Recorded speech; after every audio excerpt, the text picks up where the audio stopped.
Tradoon.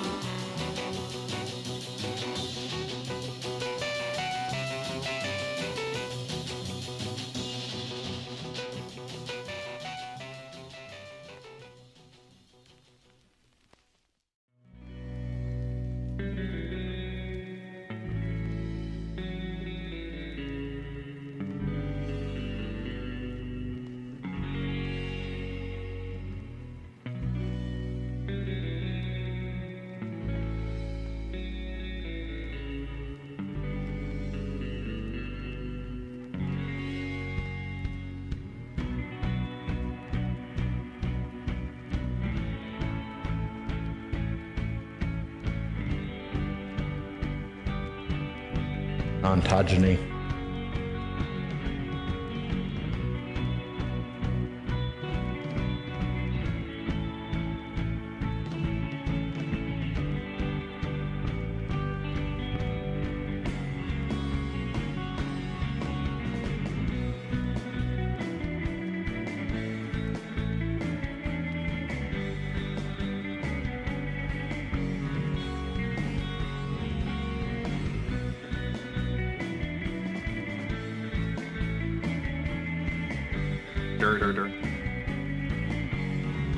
Glue is cheap.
Tradoon.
kids, come away, not too close to the cars. Aren't they lovely? Aren't they glorious, though? These will be your transports for the afternoon. No drivers. No drivers. But they're electric. They run on this track in the middle of the roadway here. Totally non-polluting, top of the line. Spared no expense. It's an interactive CD-ROM.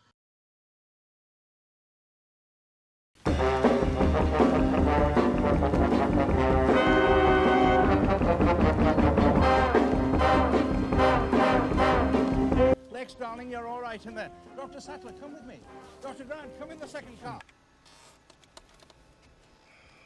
Hold on to your butts.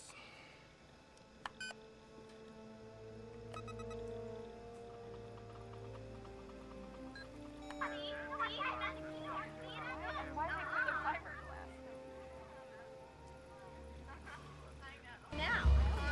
Hey, look, probably don't even know what it's called. I know, it's great. I have You're at the door and join the future, right? The voice you're now hearing, A paleontologist. we spared no expense. Yeah, shout out to InGen for this remote gig.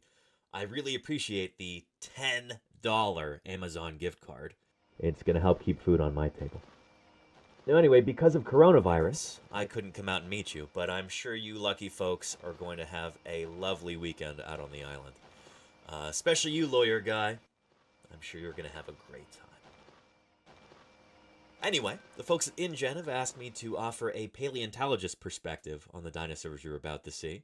And so, let's get into it. Now, it looks like Dilophosaurus is our first dinosaur on the tour. Dilophosaurus is from about 193 million years ago, the early Jurassic period. That makes it one of, I guess, only 2 dinosaurs you'll see in Jurassic Park that are actually from the Jurassic. I guess they thought Cretaceous Park just didn't sound as catchy.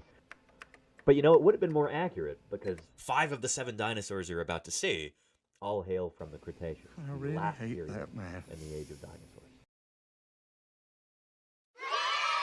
Well, hello everybody, and welcome back to Paleontologizing.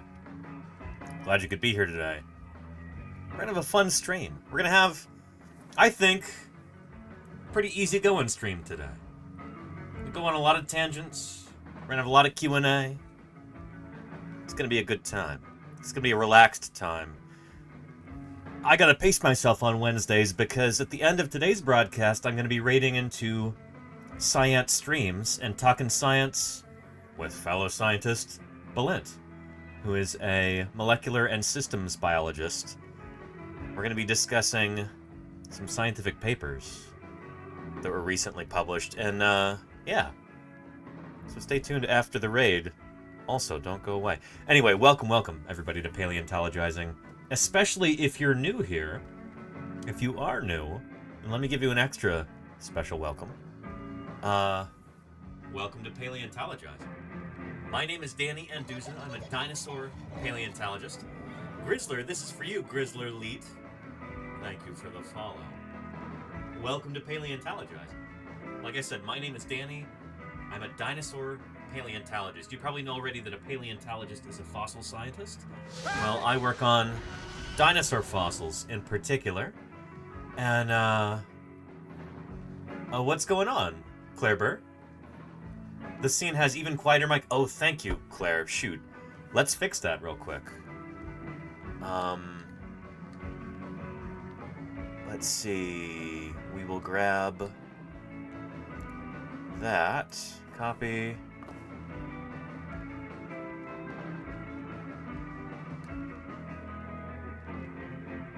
Hang on a minute here.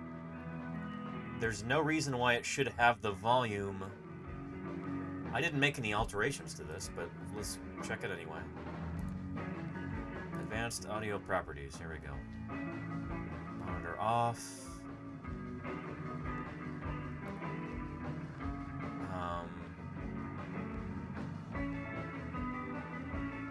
Yeah, it's not even selected on there. It shouldn't be, you shouldn't be hearing this microphone at all, because it's literally turned off right now. Can you hear it? That's really strange. Testing. bizarre. Sculpin, holy cow, thank you for those 5 gift subs there. Thank you, Sculpin. Sculpin01 really wants ukulele with those 5 gift subs. I really appreciate that, Sculpin. And I believe we also got something from you in the mail today, so we'll look at that in a little bit. Give me just a few minutes here. Yeah, and good now, I know, we're in a different scene right here, but when I switch back to this, watch. Did the audio change? It shouldn't have. But,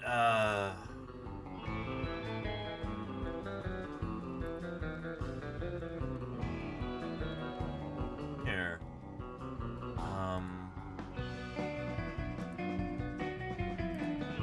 There's... And it's frozen. Oh, it froze for a second. Goodness.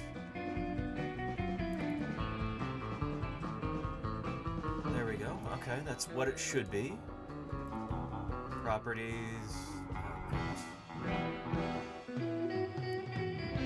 Advanced audio properties. This is literally nothing that I can change right now. This is just like an OBS glitch. This is like a gremlin sort of thing. There's nothing I can do about that right now. Oh boy. We would have to like restart the program, and this is all because I tried to install a new camera today and it just messed everything up, and it really screwed up OBS apparently. Anyway, yeah. I don't think it's even an iOS question, Jody Fish. It's just a I restart my machine and then it works issue. You know? Anyway. And I appreciate that, Claire. Anyway, it's good to have everybody here. What was I in the middle of? My name is Danny. I'm a dinosaur paleontologist. I'm here on Twitch trying to do some good old-fashioned science outreach. You know, in our modern world, it's never been more important for regular people to understand science. For everybody to understand science. Shoot. Not like you are regular people, chatters. Most certainly not. You're here, and that makes you special. I mean that unironically. Well, mostly unironically. I really appreciate you. And I hope you all feel special. Kennedy says, I'm quite a regular. See? There you go. Yeah. But yeah. It's never been more important for everybody to understand science. Science has never had a more direct and immediate impact upon all of our lives. And yet, there are very few scientists who actually have the honor and privilege of being able to talk to the public on a daily basis like this.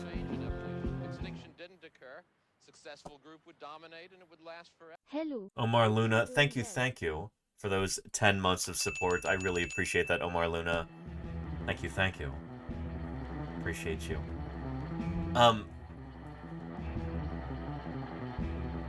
It's a real shame that more scientists don't get an opportunity to reach out and speak to regular folks and, you know, just have, like, a conversation. I'm incredibly lucky to be able to do that, and that's how I make my living here on Twitch, and that's pretty extraordinary. So that's what I'm trying to do here. Talking about fossils, talking about my area of expertise. As a dinosaur paleontologist, dinosaurs are what I study. They're what I publish on. They're what I dig up during the summers. You should check out the YouTube page if those of you who are new haven't seen our live streams from this past summer in Wyoming and Utah, digging up at least 3 new species of dinosaur live on camera. Check out those VODs on the YouTube page. Yeah. As a dinosaur paleontologist, dinosaurs are what I study. They're what I'm passionate about. That's what gets me out of bed in the morning, and I'm here to share that with you to the best of my ability. And that'll lead us into all kinds of interesting discussions about not just dinosaurs, but about natural history, about the fossil record, about extinction and evolution, and what it means to us in our everyday lives. I'm glad you're here. Welcome to Paleontologizing. With that having been said, let's scroll up, and I've already lost the top of chat, but let me say hello to whoever is here, and we've got a bunch of wonderful Wonderful. MS Coggins, how are you doing? Welcome, welcome. Golganek, it's good to see you. I hope you're having a good day. Sparky Pugwash, hello, hello. Welcome, welcome. Fall Machine, it's good to see you too. Alex Vixen, hello, hello. And Andrea No Art. Is it Andrea or is it Andrea? Andra No Art and their 15 raiders are about to get flattened by dinosaur content. Welcome, welcome back. Well, welcome to Paleontologizing. I don't recognize that name. I wonder if you're new here. If so, I'm glad you're here. Welcome to the channel. I was just doing some greetings, and but we can cut that short. Hello to you, CS Bond 2 and Celtic Elephant, Andrea No Art, Rose, Sakurako. How are you doing? And fill in the blanks. I just now realized how your username works. I'm embarrassed that it took me this long to fill in the blanks, but I appreciate you. It's good to have you here. Why are there no vowels? Oh, that's why. Andrea Raid message here. Very clever there, Kids Creations. Welcome to Paleontologizing. Be at Easel. What a great name. I hope you feel comfortable and at easel here as well. My name is Danny Anduza. I'm a dinosaur paleontologist. I'm here on Twitch talking about fossils. Talking about fossil science and why it's important. For still more protection, he simply grew spears which projected from his body armor. Be at easel, thank you for the follow. Welcome, welcome. It's good to have you here. And you too, Rose Sakurako. I may have gotten those out of order, but thanks for dropping in there. I appreciate you. Welcome, welcome. Yeah. Prue Ackerman says, fossils, I'm here. Excellent. Prue Ackerman. As a fossil scientist, as a paleontologist, fossils are what I study, what I publish on, what I dig up during the field season, during the summer. And I'm here to share that with you. But first off, Andrea, or is it Andrea? How did your stream go? I hope it was really good. And what were you doing? Let's get another shout out for you real quick. And thank you for asking me how the stream is going. It just started, you know? Oh, Claire Burr beat me to it. Quick on the draw, Claire Burr. Doing some art. Excellent. Well, I've got a tremendous amount of respect for artists, especially artists who share their work with the world like you do. So, Andrea, Dre is in Dr. Dre. Yeah, yeah.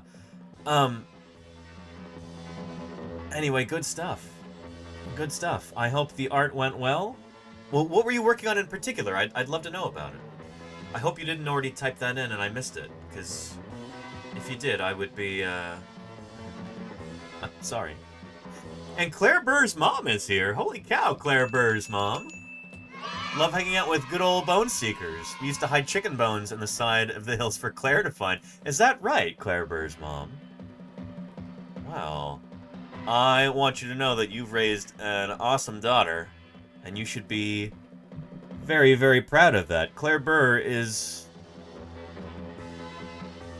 an indispensable member of this community, and we all love her very much, so big paleo salute in the chat to Claire Burr's mom for bringing Claire into this world. We appreciate you. We really do.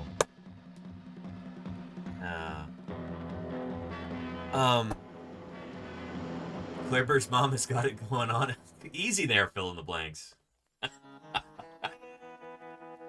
This is a family-friendly stream.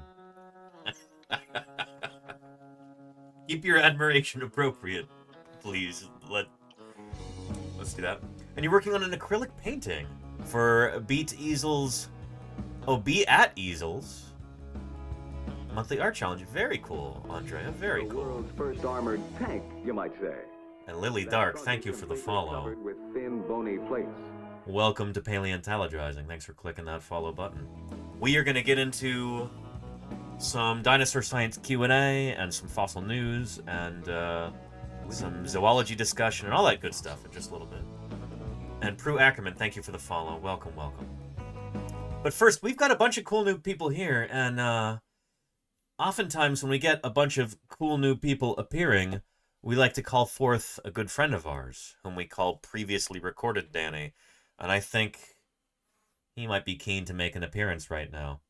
So he's going to tell you a little bit about what this channel is all about, who I am, what my background is, all that good stuff. I don't like talking about myself that much, so we let him do the talking, and he's pretty good at it, partly by virtue of being previously recorded. So without further ado, let's bring him forth. Previously recorded, Danny. It's your time again. Well, thanks, present-day Danny. Well, if you're new here, then welcome to Paleontologizing. You might be wondering to yourself, where's the video games? Well, my name's Danny Anduza, and I'm a paleontologist. I don't really do too much in the way of video games, I guess. I work on dinosaurs.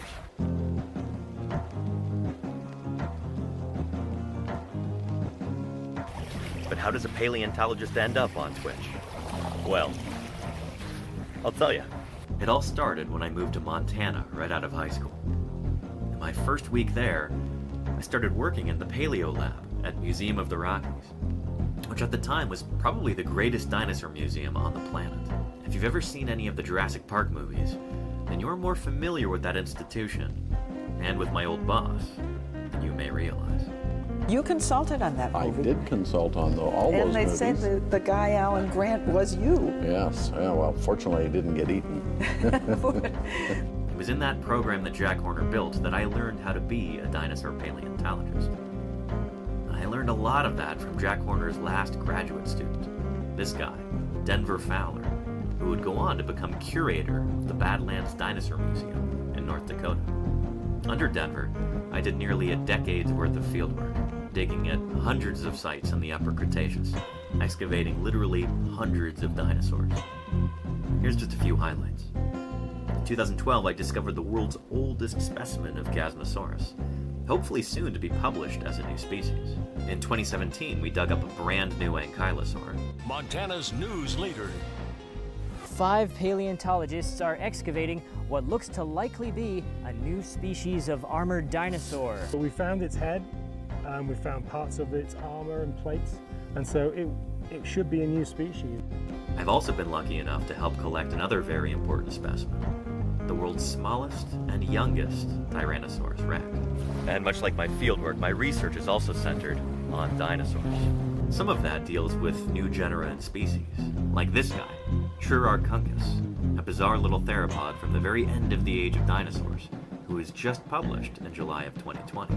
I've got a few studies in the works right now, some of them focusing on dinosaur biogeography, and some others on behavioral functional morphology, basically looking at bizarre features of dinosaur skeletal anatomy and trying to figure out why those features evolved. And one of my current projects involves spinosaurs. But I can't really talk about that until it's closer to publication, so don't ask me about it yet. Anyway, let's get back to how I ended up on Twitch. A couple years ago, things were definitely on the decline in Montana, so I packed up and moved back to the West Coast. And I have been so much happier here. I've also realized that I have very little patience for the soul-deadening bureaucracy within academia. So for the time being anyway, I've moved my career in a different direction.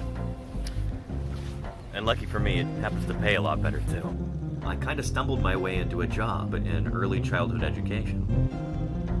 I get to make a real difference in kids' lives and help instill a love of nature and a burning curiosity for the world around them. Then coronavirus descended, and the school shut its doors. But I wasn't about to let a global pandemic stop me and my students. We just moved online. 1, 2, 3. I love digging in the dirt with just a pick and brush. Finding fossils is my aim, and so I'm never in a rush, because the treasures that I see are rare and ancient things, like velociraptors' jumps or Archaeopteryx's wings, and all the kids who wanna see them lining up at our museum. I am a paleontologist. That's who I am. That's who I am. That's who I am. I am a paleontologist. That's who I am. That's who I am. That's who I am. That's who I am. That's who I am. That's who I am. That's who I am. That's who I am. That's who I am.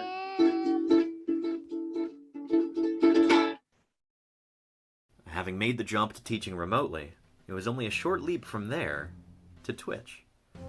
I started streaming in May of 2020, and it's been tremendously rewarding. Now, it's my belief that any good scientist should also be a public servant. In my opinion, talking to everyday people about your science is one of the most important things a researcher can do. Twitch is kind of an ideal medium for that. This is my passion, and now I get to share it with you. And what could be cooler than that? It's my intention to continue this mission of education by answering your questions, providing good science content, and working to grow this channel. And if you could help out by continuing to watch, or if you can afford it by subscribing, I would be deeply grateful. So, for my regular viewers, thank you for sitting through that again. And for everybody who's new, welcome. We've got a fantastic little community going here, and we'd be really happy if you'd join us. Anyway, let's go ahead and wrap this up and get back into it. So, present day Danny, back to you. Thank you very much, previously recorded Danny. And of course, to our new friend, Andrea No Art, thank you even more for your wonderful raid. I really appreciate it. I hope you feel right at home here. It's good to have you. Yeah. So that's me. I'm in the process of creating some new videos like that. That one was from way back in 2020. I've been on here a couple years now, and it's been wonderful. A lot has changed since then. I no longer teach full time, except here on Twitch. I've gone full time on here, which is a dream come true. I've been able to do a bunch of fieldwork streams, streaming live from the field, digging up dinosaurs live on Twitch. Did that this past summer, and that was a tremendous honor and privilege, and people were pretty excited about it, which I was very proud of. And yeah, things are going well. Things are going really well. Any plans to return to the old job? No, Tanareem, although I will be starting up teaching again soon at a different location. And on a more limited basis. But yeah, I had a wonderful gig there, teaching in San Francisco. You know, across the bay from where I live now in the East Bay. Because of course I still live in the beautiful, sunny San Francisco Bay Area. But it was a long commute every day, going into San Francisco from the East Bay. You know, walking and then taking the train and then taking the bus and then sometimes taking another bus and then sometimes taking another bus to get there.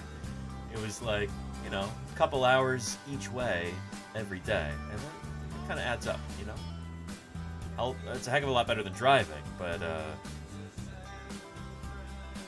yeah. Anyway, my commute nowadays is a good deal better, I would say. I get to work from home, essentially, which is pretty cool. And let me try something real quick again. Let me see if I can fix that audio, because here, let's copy that. Let's go into here. Let's get rid of that one.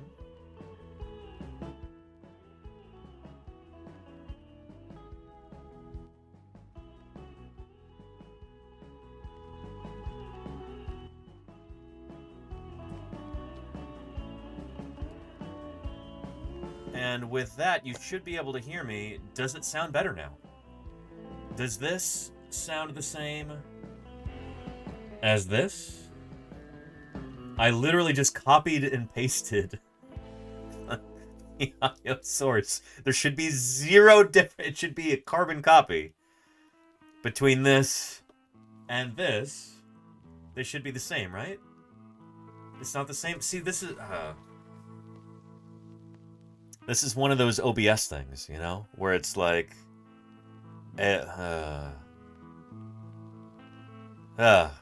anyway. They're not, yeah, it's the exact same audio source, Lordy. I copied and pasted it. That scene is literally a copy of this scene, just with a different camera. And it's a bug. It's gotta be a bug. It's Gremlins, you know? Yeah. Because the audio should be coming through here, you know? Yeah. Modern software moment. I know, right, glorious sir? You followed yesterday, didn't you? Thank you for the follow, and thank you for chiming in. Welcome to Paleontologizing. It's good to have you here. And somebody was asking about my keyboard and mouse. Tannereem, I bet it was. I believe it was. Yeah, Tannereem. Hopefully the audio doesn't change when I switch to this scene, because that would make no sense. But yeah. A wooden keyboard and mouse. Pretty cool, right? As high-tech as you can get. And hang on, where's... Okay, good, the music's working too. Okay, good. Yeah. Anyway, yeah. Bubsy says, this problem has been a thing since the day you came back from the Felid. I've got multiple Felids here living in my house with me, Bubsy. They're,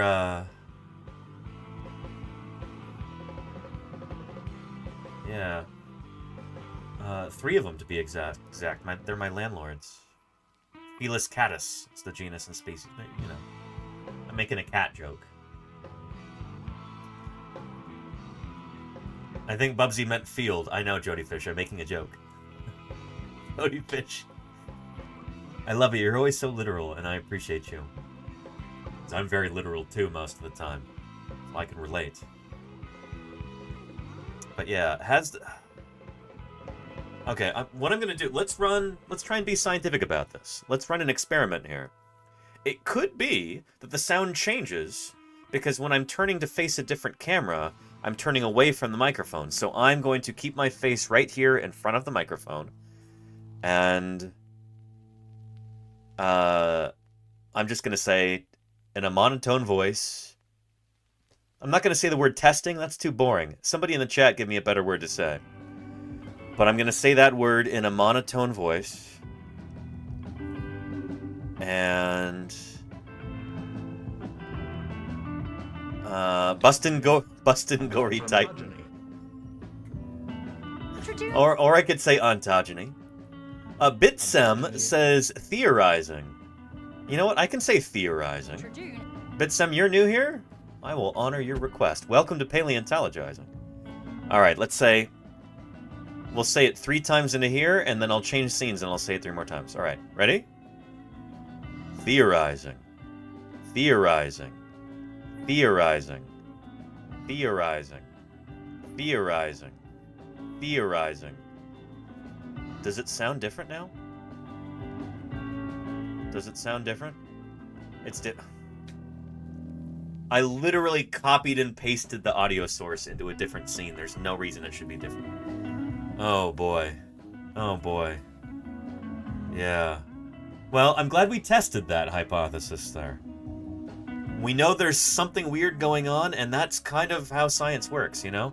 You determine that there is something weird, and you go, huh, that's weird. In fact, those might be some of the most impactful words in science. Words that presage an important new discovery. Those words are, huh, that's weird. So many important scientific discoveries have come after those 3 words. Huh, that's weird. So yeah, there is something weird going on. Now to find out why exactly. I'm not gonna try and figure that out today, because it's probably just gonna be something really, frankly, dumb. or I just close OBS and then restart it and then it works. I think it's a bug. Not the fun kind of bug with 6 legs. Or more. I guess bug is not synonymous with insect. It could be an arachnid. Could be, what are they called? Myriapods? Millipede, or relative. But yeah. Anyway, and Allie J, welcome back to you. It is great to have you here. How have you been, Allie J? Long time no see, I feel. How's your summer going? No, I'm not kidding, chat. Allie J lives in the southern hemisphere. He's called Brontosaurus. Big fella, isn't he? And thank you, Revt. Thank you very much for that follow. Welcome to Paleontologizing. So Allie J happens to live at the top of the world.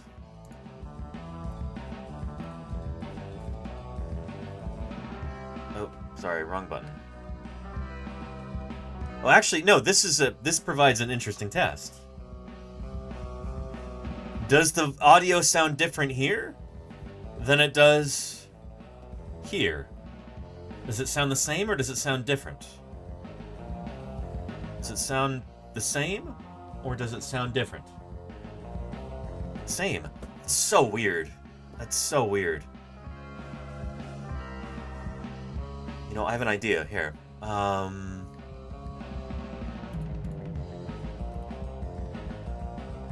This would be really dumb if it works, but let's try it. Let's see if importing this camera into here and then going like, oop, nope, wrong one. Going like that. Does that solve our audio issue? Or does it still sound bad? Does it still sound bad? Let me know. Claire says, yeah? What? Go back. Wait, what? What do you mean, Claire? Oh, swap it. Sorry, you wanted to be able to... Okay. I'm saying normal words here, and we are saying this in the interest of testing. I am saying normal words here, and I'm saying this in the interest of testing. Still slightly lower volume. Yeah. Interesting. Interesting. Okay. Anyway, the point that I was making is that, there we go. Afuera. There you go. Allie J lives here. In the great nation of Australia. And it's summer there in the southern hemisphere, which on this corrected map is on top. I've always wanted to get a map like this printed and had up on my wall. It would be cool, I think. I live here in the San Francisco Bay Area. When I was at Museum of the Rockies in Bozeman, Montana, we had a big map like this up on the wall of the prep lab at Museum of the Rockies. It wasn't this one, it was like the something corrected world map.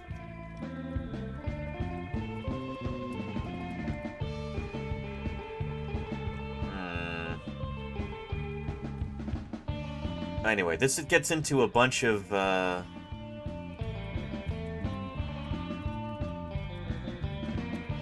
corrected projection. And my enter key isn't working. That's not an OBS issue. Was it like this? Yeah, MacArthur's Universal Corrective Map of the World. This was it. Yeah.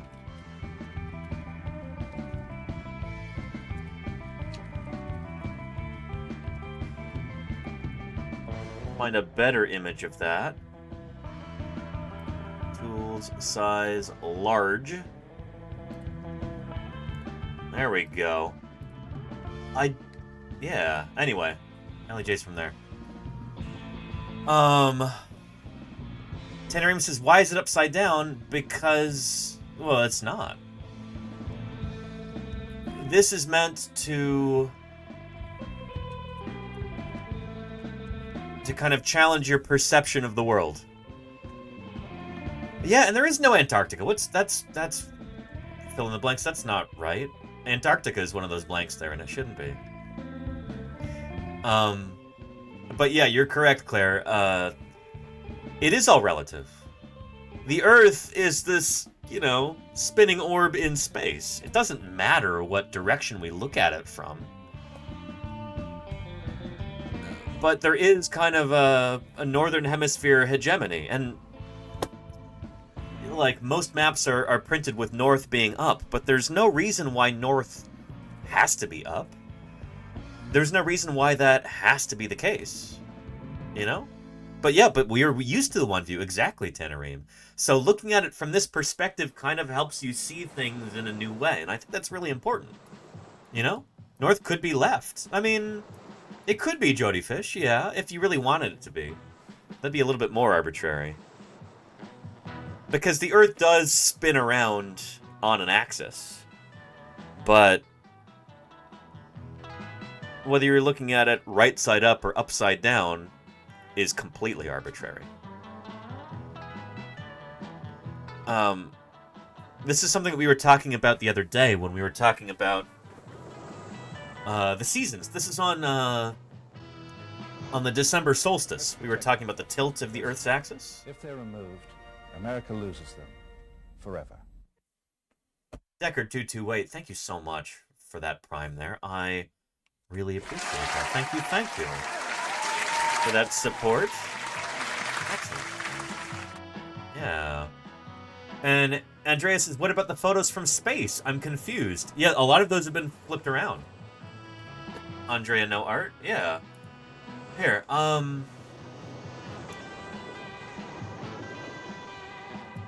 most extraordinary group of animals that have ever appeared on this planet. The dinosaurs. Angel YZ98 and Jellies98, thank you for the follow. Welcome to Paleontologizing. Yeah. Here, I think that famous Earthrise photo from Apollo 8, I believe this is... Wait, was it this one or was it a different one? That was, they had to flip it because South America was up top, and people were like, that looks weird, so they flipped it. But originally it was the other way around. It wasn't this one because this actually shows the moon substrate there. But anyway, my whole point with this is, you know, the way that we create maps is a little bit arbitrary. And it's cool to have an upside-down map like this because it makes you realize that all the more. It brings that to the fore in a way that you can't avoid it. I think this is really cool, you know? Yeah. Oh, the original didn't look right, so they tweaked it. Exactly, Christy. Yes, yeah. Yes. Anyway. I took some cartography classes in undergrad at Montana State, and there's this concept in cartography, in map making, that when you're making a map, there are 3 things that you have to kind of juggle. There is distance between different points on the map, there is direction, and there is shape, or was it size? Maybe there's 4. Anyway, the point is, when you're trying to take the Earth, which is, you know, round, and you're trying to squash it onto a 2-dimensional plane, something's got to give, you know? It's never going to be perfect. When you project that 3-dimensional shape onto a 2-dimensional plane, there's going to be some kind of distortion. So you either have to distort distance between points on the map, you have to distort shape, or you have to distort size. Was that it? I think that's it. I don't think it's direction. Anyway, Ash Odinson, thank you for the follow, and welcome to Paleontologizing. It's good to have you here. And Team Winkle Trippel, that is a good projection, Mayor Space. See, Mayor Space knows what's up. Yeah. And Dinosaur Dave, thank you for this. Let's take a look at that. Yeah. This should be a good example of that. I was going to try and find a video, but this works too. Thank you, Dinosaur Dave. Map projections. So the one that we're probably the most familiar with is the Mercator projection. Right here.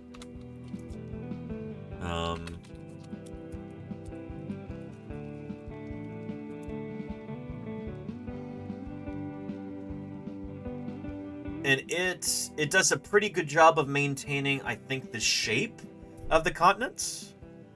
But it's trying to take things from this three-dimensional object and then squash them into a flat plane like that. And Ash Odinson says, glad to be here. I'm a huge fan of all things science and just found out about your stream. It's wonderful to have you here. Thank you for joining us. Holy cow. Welcome, welcome to Paleontologizing. We're not talking about fossil science at the moment, even though that's what I do as a paleontologist. But we're going off on this cool tangent about cartography. And about how it kind of affects the way that we think about things, too. The Mercator projection here is probably the most popular because it preserves the shape of the continents pretty well, but it blows out of proportion their size. So Antarctica down at the bottom here gets huge, even though it's not nearly that big in real life. Same with Greenland up there. That's the famous failing of the Mercator projection, is that Greenland becomes super enormous. It's really not that big. And that's led to, well, I'll show you. I've got this wonderful atlas here that demonstrates that. Let me find it on my bookshelf here. There we go. This right here is an excellent book, a classic. Our Dumb World, Atlas of the Planet Earth. Yeah. Free globe inside. I got this used. It didn't actually have the globe inside. Yeah, but now with 30% more Asia. I think it was toward the end is Greenland, right? And there you go. You get to the very end, and Greenland, the largest landmass on Earth. As anyone who has seen a world map in the last 50 years knows, Greenland is larger than Africa and South America combined. This is making fun of the Mercator projection. So yeah, relative size there. There is Greenland, there's Africa, South America, the continental USA, and a golf ball. Yeah. Yeah, it's very much satire, Tanareem. It's very much satire. This is, oh man. Page for page, this is probably the funniest book ever written. It's pretty wild. It's pretty wild. Yeah. It's good stuff. This was The Onion at its peak, if you ask me. And Kennedy says, as humans, we tend to view vertical lines as longer than horizontal. That's interesting. That's just like a human failing there, I suppose. Here.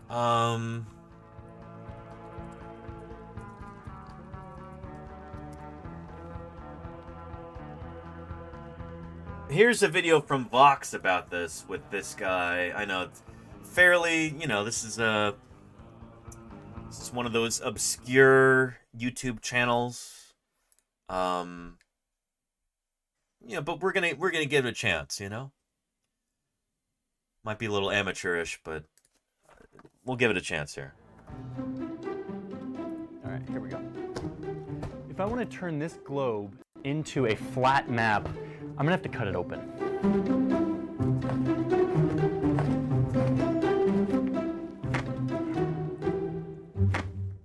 In order to get this globe to look anything close to a rectangle lying flat, I I've had to cut it in several places. I've had to stretch it so that the countries are starting to look all wonky. And even still, there goes Slumber, yes. It's almost impossible See, like to I get said, it to lay flat. Not necessarily professional and that right there here. is the eternal. Of course, I feel like I should. I am being facetious here. This guy is a consummate pro, and he's got an unspeakable number of YouTube views and everything. But this is one of his earlier videos from back when he worked at Vox. Dilemma of map makers. The surface of a sphere cannot be represented as a plane without some form of distortion. That was mathematically proved by this guy a long time ago. Since around the 1500s, mathematicians have set about creating algorithms that would translate the globe into something flat. And to do this, they use a process called projection. Yep. Popular rectangular maps use a cylindrical projection. Imagine putting a theoretical cylinder over the globe and projecting each of the points of the sphere onto the cylinder surface. But it's going to distort certain things. And you have a flat rectangular map. And thank you, Gizig, for the follow. Welcome to Paleontologizing. It's good to have you here. But you could also project the globe onto other objects. And the math used by map makers to project the globe will affect the way the map looks once it's all flattened out. And here's the big problem. Every one of these projections comes with trade-offs in shape, distance, direction, and land area. None of them are perfect. Projections can either be misleading or very helpful depending on what you're using them for. Here's Yep. I was going to give an example, but he's going to give some examples. Some of them preserve distance. Some of them preserve direction. Some of them are really good at preserving shape. You'll have to have different map projections for different applications. It depends on what you want to do with the map. Are you going to use it for navigation? Like if you're sailing across the ocean from South America to Africa? Or are you going to use it for, I don't know, as a road map for driving? Are you going to use it just as a way to kind of demonstrate where different dinosaurs have been found around the world? You'll want a different map projection for that. It's cool stuff to think about, you know? And Slumberless says a globe is accurate, right? It's only when we flatten it that the distortion sets in? Yes, Slumber, yes. Except in one respect, Slumber. Who can, you know what? Who can tell me, who can guess, in what respect a globe will not reflect reality? Especially like a classroom globe. Height? The Slumberless says it's upside down. There is no right side up or up. It is, you know, it's however you look at it. Flat Earth scenario? No, lordy, that's not what I mean.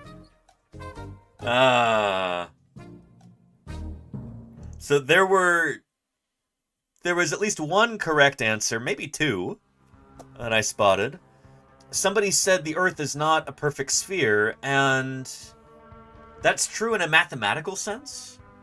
The Earth itself is not technically a perfect mathematical sphere. It's what we would call an oblate spheroid. So at the equator, it actually bulges a little bit, ever so slightly. But that's in a way that, like, on a globe, it wouldn't even register, you know? Like a billiard ball is less round than planet Earth is, if that makes sense. A billiard ball is a less perfect sphere than planet Earth. Even though Earth bulges slightly at the equator, that's not enough to really say that it's not a sphere, in the same sense that a billiard ball is still a sphere, right? The smoothest billiard ball in the world, and by the way, if you're wondering what a billiard ball is, maybe if English is not your first language or something, what I'm talking about is one of these guys. A billiard ball. A billiard ball is less of a perfect sphere than planet Earth is. The imperfections on this are greater than they are on our planet Earth. So the Earth is, for most intents and purposes, spherical. Even though it is technically an oblate spheroid, or a geoid. It's Earth-shaped, you know? But no, the answer that I was really kind of looking for, I guess, I didn't really expect anybody to know this, is that when you have one of those classroom globes,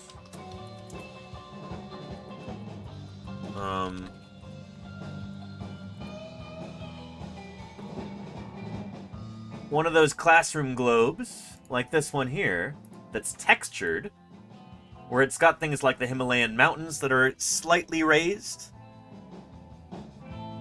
It's got maybe ocean trenches that are slightly recessed. It's like, it's not really enough to really pick out with your eye, but if you run your finger over it, you can feel it. That's inaccurate. Like, it's instructive. It's cool to have that, because with kids touching, it's like, oh, there's the Himalayan mountains, there's the Rocky Mountains, there's the Andes. You know, for a hands-on globe, that's really cool to have, but in real life, you'd never be able to feel that stuff. Those are super exaggerated to make them touchable on a globe like this. I forget who said it. It might have been Neil deGrasse Tyson. But he was talking about how incredibly round the Earth is and how thin the atmosphere is on it. Where, like, the layer of lacquer that's over the surface of a classroom globe is actually thicker than the atmosphere is on our own Earth. Which is nuts, you know? Yeah. But yeah. Sloppy Salamander says, I always assumed it was meant to serve the same purpose as Braille. It might. That might be the case. Yeah.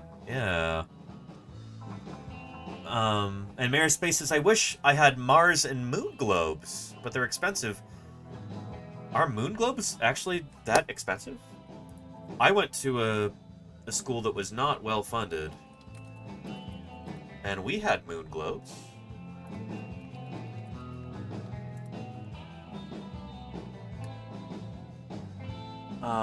Ooh, boy, these are pricey. You're right, Marispace. What happened?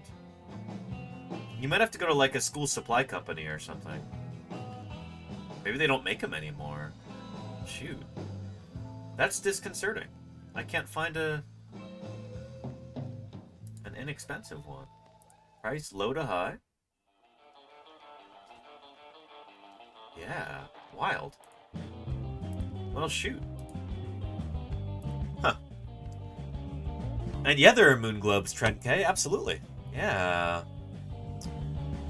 A moon globe drinks cabinet. Oh, I love that, Trent K. That's a great idea. Like the globe bar. Yeah. Like this. You know what I've always wanted? I have always wanted a Pangea globe. You know?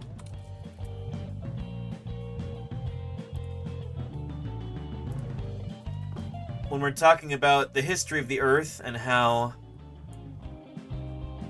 we used to have one ocean and one continent, Pangea and Panthalassa, I thought this would be really, really cool to have as a globe. Or just have globes from different times throughout Earth history. So like 90 million years ago, when North America looked like this because there was a shallow sea throughout the middle of the continent. What we now call the WIST, the Western Interior Seaway. This would be a really cool globe to have, wouldn't it? But I've not been able to find one anywhere. They just don't make them, to my knowledge. But yeah. Attractive Cactus says, so why was there basically only one landmass during Pangea? Because the continents are constantly moving. And so sometimes they all bump together. And at this particular time, about 240 million years ago, that's precisely what had happened. As they'd reached a point where they'd all bumped together. And then later they broke apart again. So yeah. But that being said, with the trying to find a Pangea globe and it not existing, there is this lovely image here, which is a little bit distorted. This is not actually what Pangea looked like precisely, they tried to split the difference here between showing what Pangaea looked like while still being able to recognize modern countries on the map. If we were to put our modern political boundaries here on this map of Pangaea, this is what it would be like, which is really cool. You used to be able to walk from New York City to Morocco before either of those places existed, obviously. But yeah, isn't that cool? Neat stuff. If you just do a Google image search for Pangaea map countries, you'll find it. It's pretty neat. But of course, in reality, these were, you know, it's a bit messier than this. There's a lot more. This map, you know, this website here tries to do a pretty good job of that too. Actually, it's still putting the political boundaries. Like, there's Brazil right there. There's Morocco. There's the United States, Canada, Russia. But there's a bit too much distortion to really be able to, you know, things got stretched out and moved, and you know how it goes. Anyway, Bravo Alpha Echo says, how are they able to determine what the landmass looked like that long ago? Oh, that's a good question. A big part of it is due to... Here's a good example. In South America and Southern Africa and Australia and Antarctica, you've got these bands of rocks that are the same across here. And when the continents split up, you can still see those bands of rocks there. You know, the same geological formations there with the same fossils that were deposited at the same time. This is once a continuous stretch of land, and it's since broken apart like puzzle pieces drifting. And so you can go, oh shoot, these actually fit together. And you can tell which land masses used to be next to which ones. So yeah. Parts of the Irish mountain range is the same as the east coast of the US, yeah. The Appalachian range, Trent K. Still blows my mind. Isn't that cool? What will continents look like in the far future? We can kind of project that out to a certain point, because we know the directions that the continents are currently moving. And, yeah. So good stuff. Anyway, before we get into any of that, I want to continue this right here. Let's talk about different map projections first, before we go back in time and talk about continental drift. As an example. Yeah, This map, here. and here's the big globe to project the globe onto other objects. And the math used by map makers to project the globe will affect the way the map looks once it's all flattened out. And here's the big problem. Every one of these projections comes with trade-offs in shape, distance, direction, and land area. Certain map projections can either be misleading or very helpful depending on what you're using them for. Here's an example. This map is called the Mercator projection. If you're American, you probably studied this map in school. It's also the projection. This is the one with the gigantic Greenland there, you know? Hence the joke in the Onion Atlas. Yeah. That Google Maps uses. The Mercator projection is popular for a couple of reasons. First, it generally preserves the shape of countries. Brazil on the globe has the same shape as Brazil on the Mercator projection. But the original purpose of the Mercator projection was navigation. It preserves direction, which is a big deal if you're trying to navigate the ocean with only a compass. It was designed so that a line drawn between 2 points on the map would provide the exact angle to follow on a compass to travel between those 2 points. There you go. But it's a trade-off. So you get the shapes of the countries right, you get the direction right, but you don't get the size right. Something's got to give. There is no perfect map projection.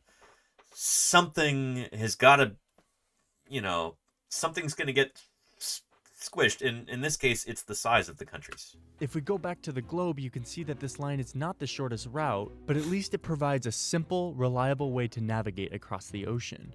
Gerardus Mercator, who created the projection in the 16th century, was able to preserve direction by varying the distance between the latitude lines, and also making them straight, creating a grid of right angles. but that created some other problems. Where the Mercator fails is its representation of size. Look at the size of Africa as compared to Greenland. On the Mercator map, they look about the same size, but if you look at a globe for Greenland's true size, you'll see that it's way smaller than Africa. Yep. By a factor of 14, in fact. If we put a bunch of dots onto the globe that are all the same size, and then project that onto the Mercator map, we will end up with this. I mean, look at that. Look at that. All those yellow circles there are objectively the same size in real life, but when you put them onto this map projection, it gets all blown out of proportion there. Isn't that cool? Circles retain their round shape, but are enlarged as they get closer to the poles. One modern critique of this is that the distortion perpetuates imperialist attitude of European domination over the southern hemisphere. The Mercator projection has fostered European imperialist attitudes for centuries and created an ethnic bias against the Third World. Really? So if you want to see a map that more accurately... I mean... I do not like the West Wing. What an anti-intellectual show. The whole point was to like make fun of those people who actually had a decent point, but they don't get me started on the West Wing. Anyway, but yeah, like that's true. You know, displays land area. You can use the Gall-Peters projection. This is called an equal area map. Look at Greenland and Africa now. The size comparison is accurate, much better than the Mercator. But it's obvious now that the country shapes are totally distorted. Yep. Here are those dots again so that we can see how the projection preserves area while totally distorting shape. Something happened in the late 60s that would change the whole purpose of mapping. Oh yeah, and this gets into Earthrise and that photo of the Earth and everything else. I think. The way that we think. Or maybe it's GPS? Yeah. Satellites orbiting our planet started sending location and navigation data You're right, to Cactus, receiver and it's units GPS. all around the world. Today, orbiting satellites of the Navy Navigation Satellite System provide round-the-clock, ultra-precise position fixes. Hey, Spinonicus, welcome. Good to have you. Welcome back. I'm glad you've returned. This global positioning system wiped out the need for paper maps as a means of navigating both the sea and the sky. Map projection choices became less about navigational imperatives and more about aesthetic, design, and presentation. The Mercator projection, that once vital tool of pre-GPS navigation, was shunned by cartographers who now saw it as misleading. But even still, most web mapping tools like Google Maps use the Mercator. This is because the Mercator's ability to preserve shape and angles makes close-up views of cities more accurate. A 90-degree left turn on the map is a 90-degree left turn on the street that you're driving down. The distortion is minimal when you're close up. But on a world map scale, cartographers rarely use the Mercator. Most modern cartographers have settled on a variety of non-rectangular projections that split the difference between distorting either size or shape. In 1998, the National Geographic Society adopted the Winkle triple. Mayor of Space name-checked this earlier. Mayor of Space, Paleo, salute to you. I'd actually forgotten the name of this projection, but this is like... This is the favorite of many cartographers today. Good stuff. Good stuff. Yeah. Size or shape.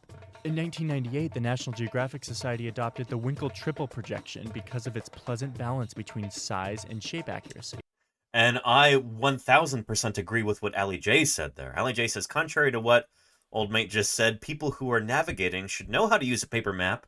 If you're out in the bush, sometimes GPS can fail, and it's not good.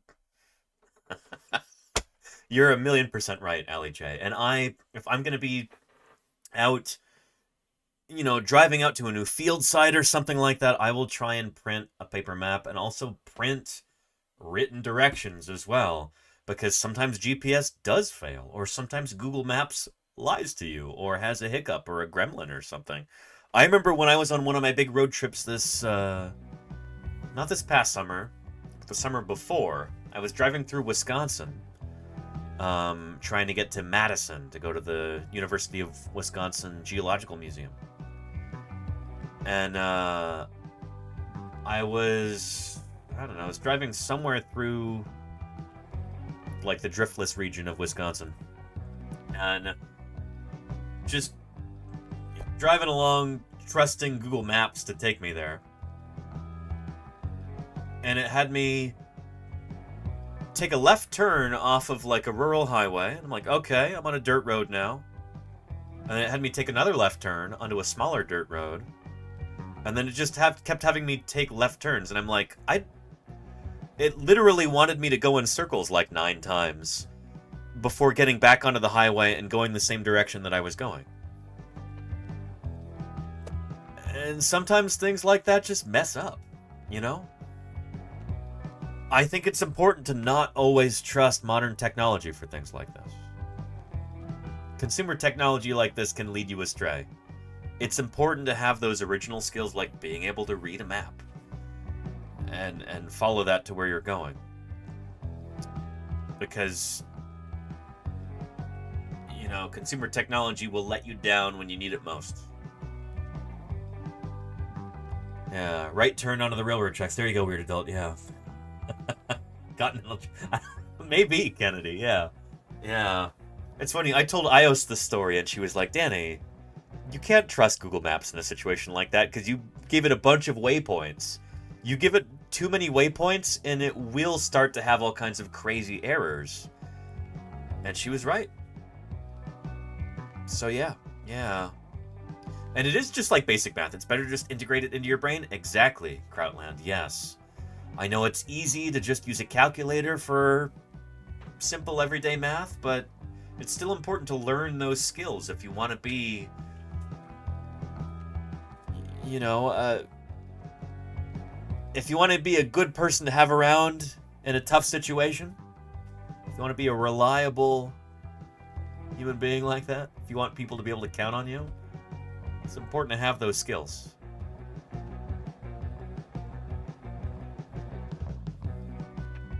So yeah, proficient. There you go, Slumber. Yes, agreed.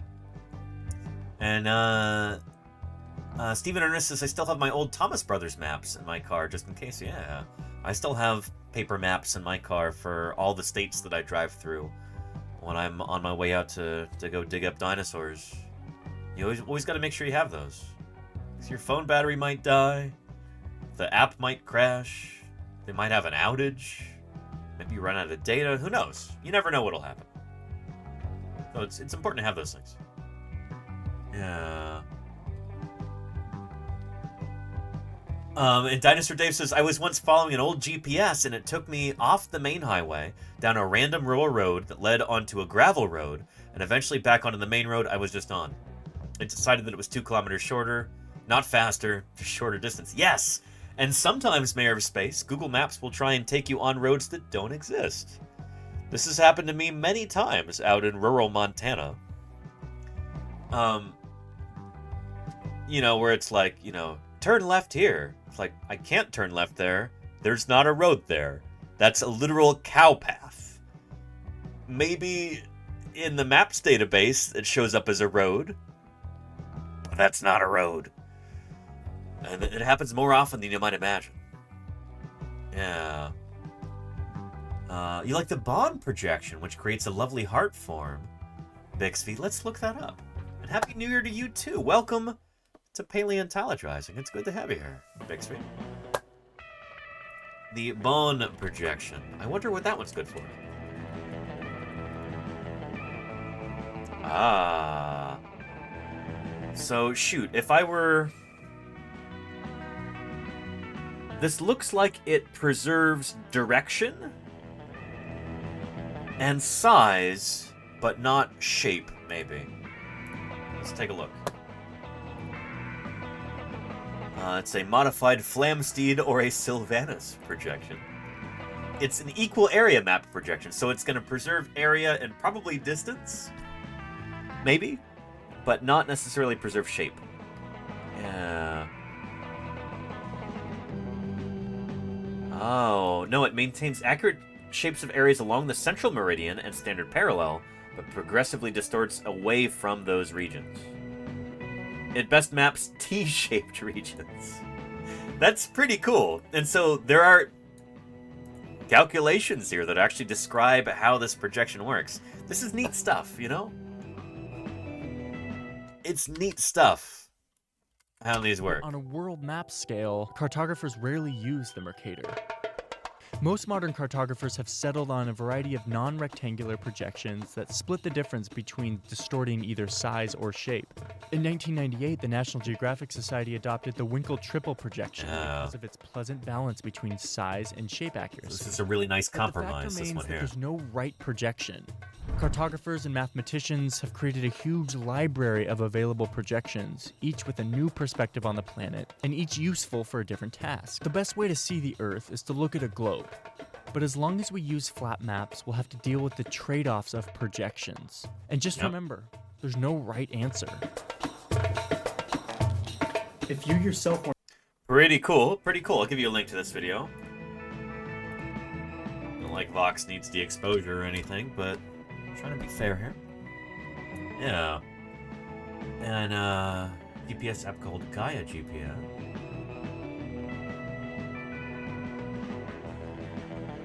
Pokemon Go often shows the trails more accurately than Gaia. That's really interesting, Mayor Space. That's really interesting. Huh. And is the cosmic background radiation map also a Mercator projection? So projections are when you take a spherical thing and you put them onto a two-dimensional plane. I don't know if cosmic background radiation, would that be like an inverse sphere? Or is it a particular rectangle in the sky, or what is it? I don't actually know. That's beyond my my sphere of knowledge there. Yeah. But yeah. And check out the Dymaxion map. It's really cool. Okay, Dr. Irrefutable, let's do that.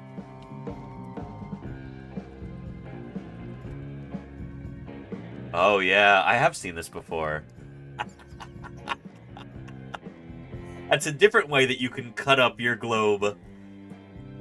So what this is going to do is it's going to preserve shape and direction to a certain extent, but it is not going to preserve distance, because look how far Australia is from Antarctica. I'm sure you could project this map in a different way so that Australia and Antarctica are right next to each other. But that's pretty cool, actually. That is pretty cool. Yeah. You have a two-dimensional shape each time, but the rules of projection are different. That's neat, Bixby. Yeah. Check out the Spill House, useful if you're a fish, Steely Dan. What is this? A world map that's all about oceans. Oh, that's pretty neat. That's pretty neat. Check that out. I love how Antarctica and Australia are right in the middle. And you've got all this, like, who cares about that stuff? That's just land. But here's the wet stuff. This is what we can swim in. Yeah. This would probably be really useful for, you know, submarine captains, perhaps. Yeah. Cool stuff. Anyway, the point is, I guess the reason why we spent so long talking about this is that it does have some parallels to paleontology. This is a scientific kind of concept. There is a real object out there. We're standing on it. The Earth, you know? Standing or sitting, more likely. Most of you watching are probably sitting. But there's a tangible reality here. And in creating a map, we're trying to take that and squish it into a two-dimensional plane so that we can better wrap our minds around it. We do a lot of stuff like this in paleontology as well. So like looking at the chronostratigraphic chart, like a time scale. We're up here at the very top, 0 million years ago. Cenozoic, the age of mammals. Then you've got the age of the dinosaurs, the Mesozoic era. Triassic, Jurassic, Cretaceous periods. Millions of years in the past, we've got these different stages within each of the period names. Albian, Aptian, Barremian, Haderevian, Valanginian, Berriasian, and the lower Cretaceous. We, like, create models of things to better understand them and communicate about them, explain them to one another, and make sure that we're on the same page when we're talking about these things. But these are all kind of abstractions to a certain extent. You know? A scale like this, the International Chronostratigraphic Chart, gets updated every year, sometimes multiple times every year. And I printed a big poster of this and framed it back when I worked at a print shop and could print things like that for free instead of spending hundreds of dollars to do it. This is back in 2019, I think. There have been some changes that have happened in there. Minor changes, like we've got better dates on some of these things now, so there will be more precise dates. But, yeah. It's... Models like this are really important in science. And it's important to understand kind of the difference between the model and reality. Reality is abstract, it's complicated, it's messy. We try and make sense of it and put it into a model, and we try our very hardest to get it exactly right, but it always requires a little bit of modification, you know? Oh yeah. And Axeman says, were the ages named after geologists? Well, the different ages or stages here, I think these are mostly named after... Some of them might be named after different geologists, but a lot of them are named after particular places. Sort of like the period names are. So here in the Jurassic, you've got the Oxfordian period, or Oxfordian stage. Anybody guess where that is from? That's Oxford, in England, because that's where rocks of this age are exposed. The Moscovian, that's probably Moscow. Rocks from the Pennsylvanian period, or what you'd call the Upper Carboniferous in Europe. I bet you those are exposed near Moscow. And etc. Yeah. A lot of these are also going to be towns. So the Maastrichtian stage from the very end of the Cretaceous is named after a town called Maastricht in the Netherlands. Oh, yeah. Oxnard, California. There you go, Tonius, my baby. Yeah. But yeah. And Aptian was named after Apt in France. Is that right, Ali J? Oh. Coming from you, I trust that. Cool. And you live close to Maastricht, Jingle Jangle. Well, very cool. Are you aware that, that there's a very, very important fossil from near where you live that helped establish the field of paleontology early on, Jingle Jangle? Are you aware of that? And would you like to hear about it? Because that would be a nice segue here. Mosasaurus, you do know. Excellent. That's good. But you would love to? Well, let's talk about that a little bit. I know I've showed this clip before, maybe not too long ago, but we'll look at it again.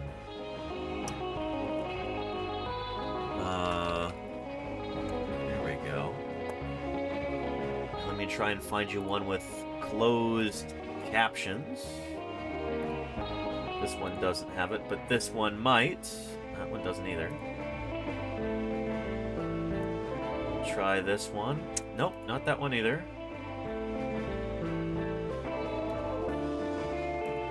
None of these have closed captions. My apologies. Well, let's just start it then.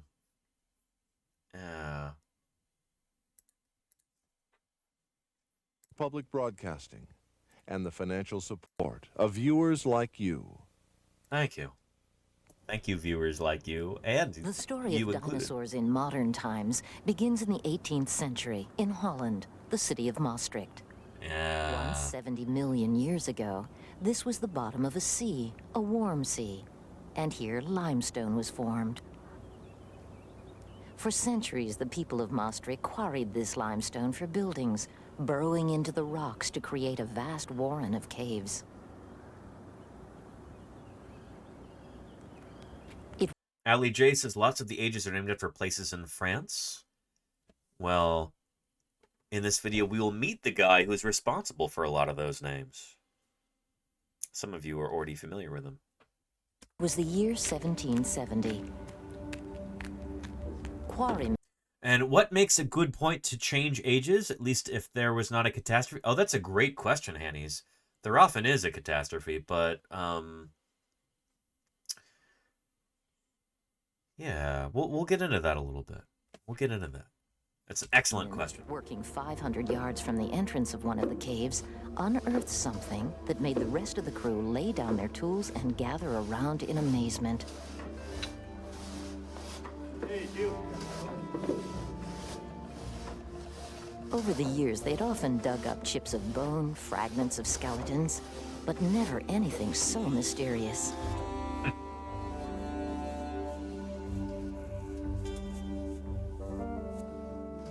Very funny ball machine. They knew someone who would pay good money for their discovery, a retired military surgeon called Dr. Hoffman.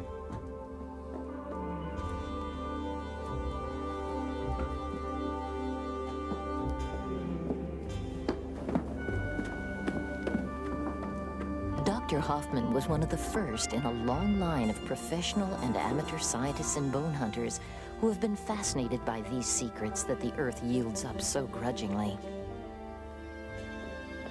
Hoffman hurried over to the quarry and was shown something he had never seen before. The creature was eventually named after him. An enormous jawbone.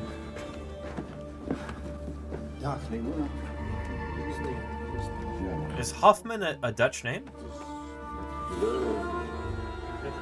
There you go. Megalosaurus. Or, excuse me. Mosasaurus. Sorry. Mosasaurus Hoffman eye. Here, take these Chuck E. Cheese tokens. 25 years later, the jaw of the monster attracted the attention of the French Revolutionary Army, who occupied Maastricht in 1795. They claimed the jawbone for France. And actually, I heard recently from a fellow paleontologist from the Netherlands that people in the Netherlands are starting to clamor to have those fossil jawbones back.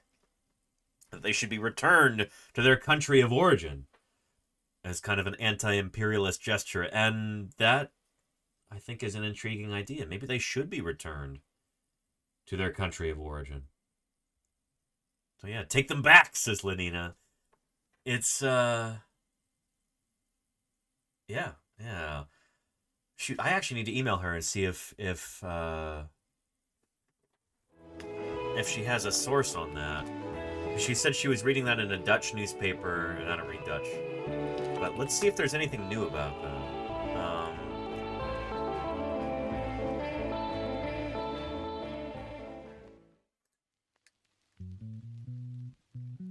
There we go. Here it is. Yeah, this is from just a few days after I was speaking to her. Maastricht seeks return of valuable prehistoric reptile fossil looted by France in the 18th century.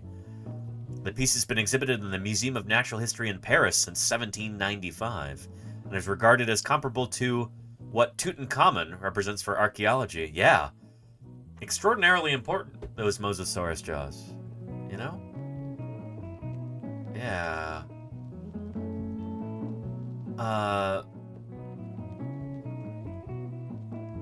But yeah. And that's an interesting idea, Dinosaur Dave. Yeah, I wonder, it's going to be interesting what happens here. So Maastricht, the southern Dutch city that owes its name to the bridge built there by the Romans to cross the Meuse River, wants to recover an ancient treasure, the fossilized skull of a mosasaur, an aquatic reptile that lived some 66 million years ago. And the area surrounding the present-day city was covered by a warm, shallow sea. Discovered at the end of the 18th century, it was looted by French troops and has been on display since 1795 at the Museum of Natural History in Paris. Now the counterpart institution in the Netherlands, the Natural History Museum of Maastricht, which possess only a plaster replica, wants the Dutch government to officially demand its return from France. The city council supports the idea, and last Thursday, a meeting took place at the Ministry of Education, Culture and Science to analyze the case. On the table is a possible restitution comparable to that applied to other historical pieces, whether from the colonial era or World War II.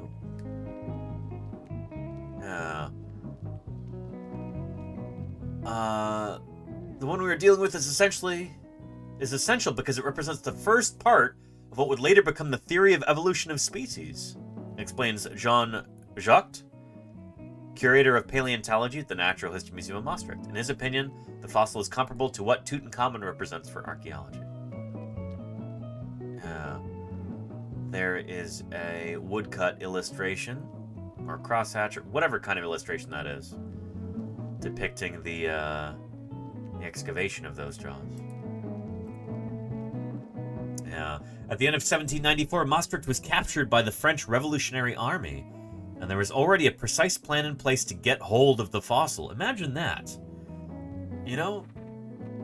Like, this would actually make a really interesting movie.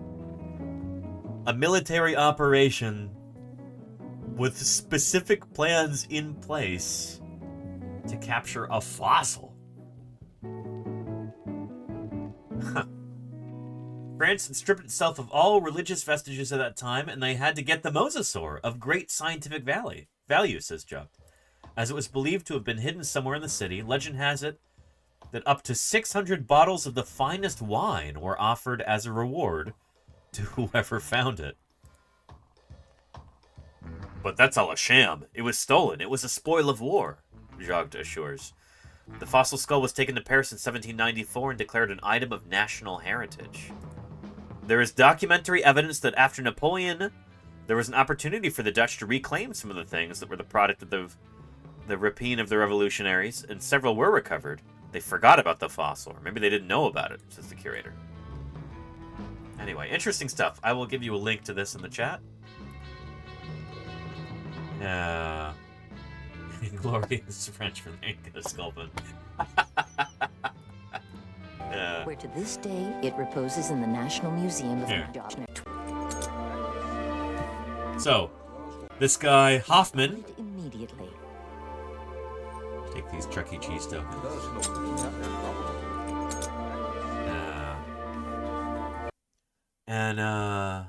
And Jingle Jangle says in the same cave, the Dutch hid the Nachtwacht of Rembrandt painting, Night Watch. In the Second World War to hide it from the Nazis. Interesting stuff. You know, if you're interested in this kind of thing, there's a movie that I would recommend to you. Not about fossils in particular, but,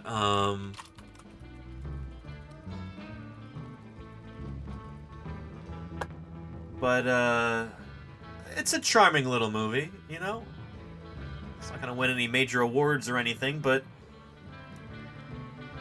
I enjoyed this movie, and you might too, if you're interested in this kind of thing. Yeah, Real Men No Grow Beards knows exactly what I'm talking about. Yeah. You want to get into the war? Monuments, man.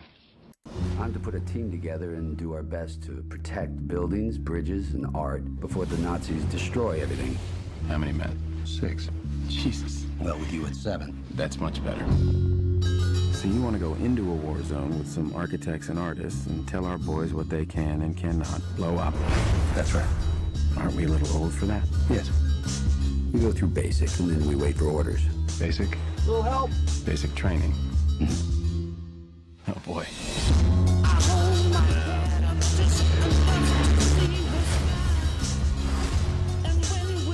If you destroy It is a fun film. Trenke, yeah. It's as if they never existed. Since 1944. Very much do, yeah. That's what Hitler wants. And it's the one thing we can't allow. So we get to shoot some Nazis? It's your responsibility now. I've never shot at Good cast in this, you know? It's a little cutesy, but it's I really like this movie. We better get it back. Yeah. Good stuff. What have you got? I seem to have stepped on a landmine. Why would you do something like that? What do you got? Lieutenant here seems to have found himself on top of an unexploded mine. Why would you do that? You all been spending too much time together.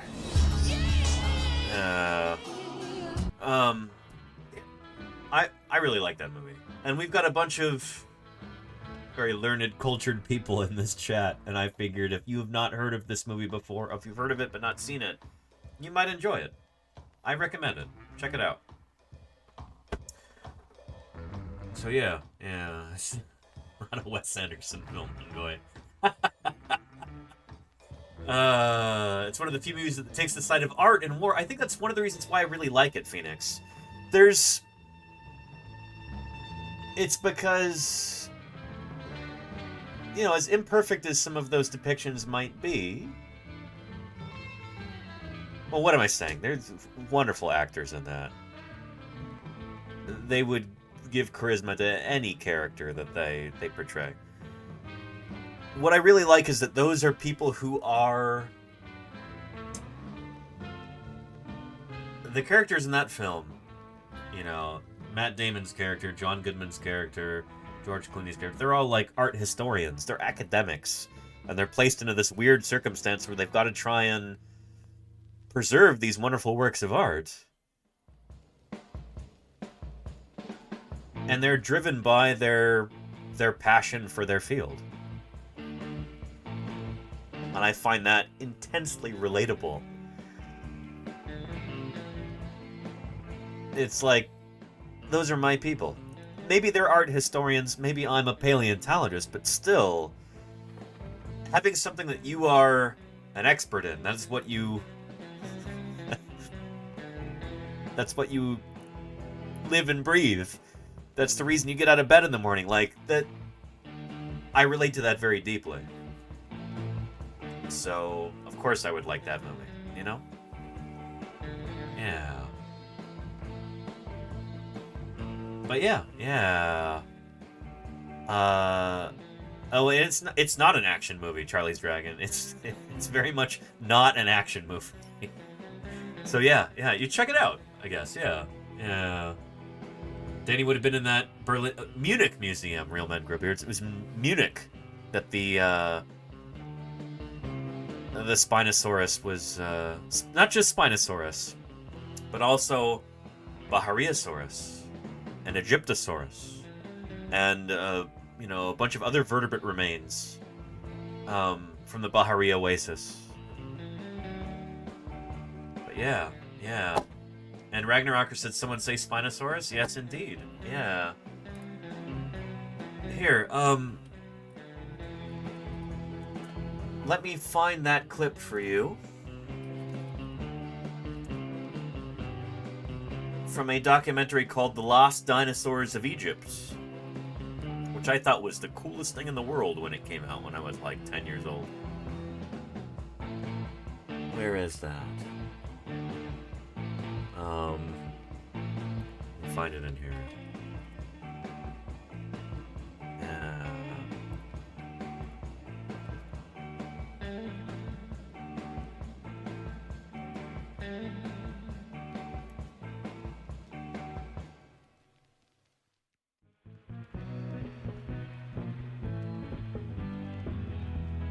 I think they kind of like dole this out bit by bit, so I'm going to try and find you a clip pertaining to the loss of those fossils.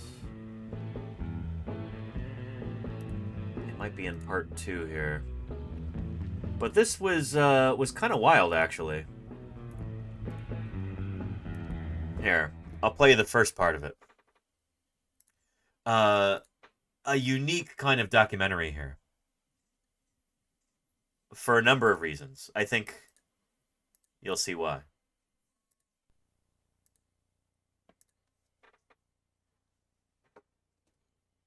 Tannerim, good night to you too. Thanks for being here.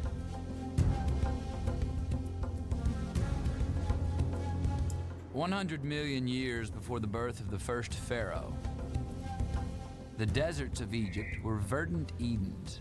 Do you recognize that voice? At the top of this food chain, dinosaurs ruled.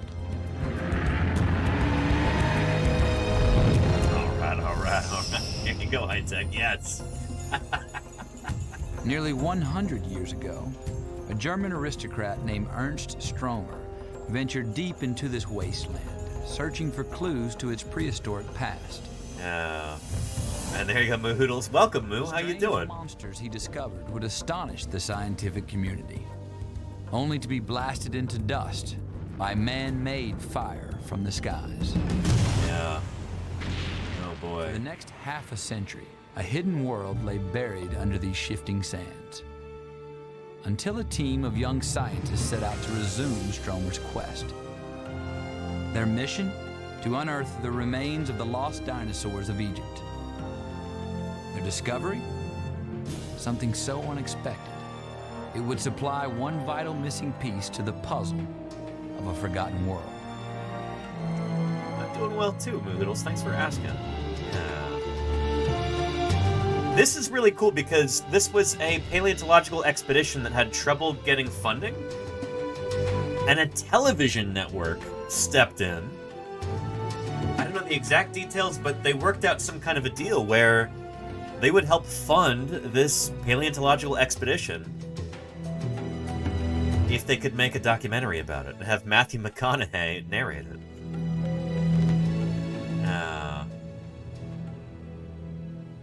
It's pretty wild, and it's really cool. Matt LaManna is he's so baby-faced in this. This is nuts. He's a well-established paleontologist today. It's really a good thing when we get pissed off at each other. Anyway. You're the leader of an expedition. You feel like everyone's looking at you to make the right decision. Any wrong? Yeah, and part of this documentary will be forever tarnished because one of the main characters in this documentary, and the guy who led the expedition,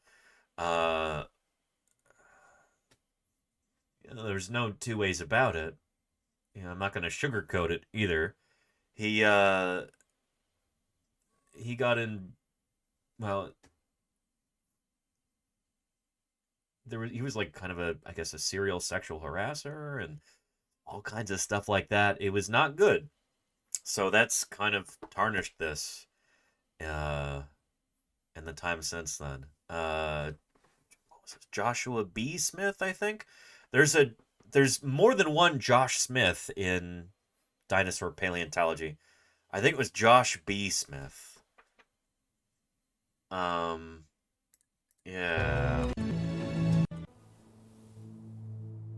I know, right, Red Banshee? With time running out on their field season, the team's hopes of making a significant find are fading. Yeah, we're gonna get rid of all. We try and get rid of them, Phoenix, but until you find the topmost part of the fossil.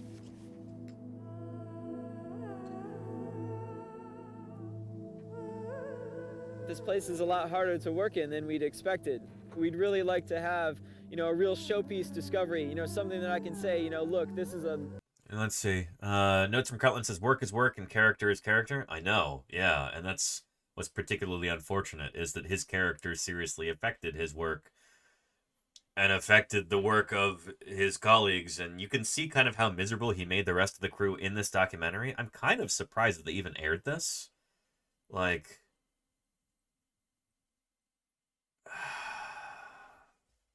It's pretty bad. It's pretty bad. Of Carcharodontosaurus, you've added to the knowledge base of the world. But that's Matt LaManna there. We saw him in a video the other day, I think, when we were talking about Diplodocus. To watch these dinosaur guys go up and down and up and down. Look at this, look at this. I didn't see that before. And then they find something and it's the greatest thing ever, and then by the end of the day it stinks and, it's not good for anything and they're all depressed.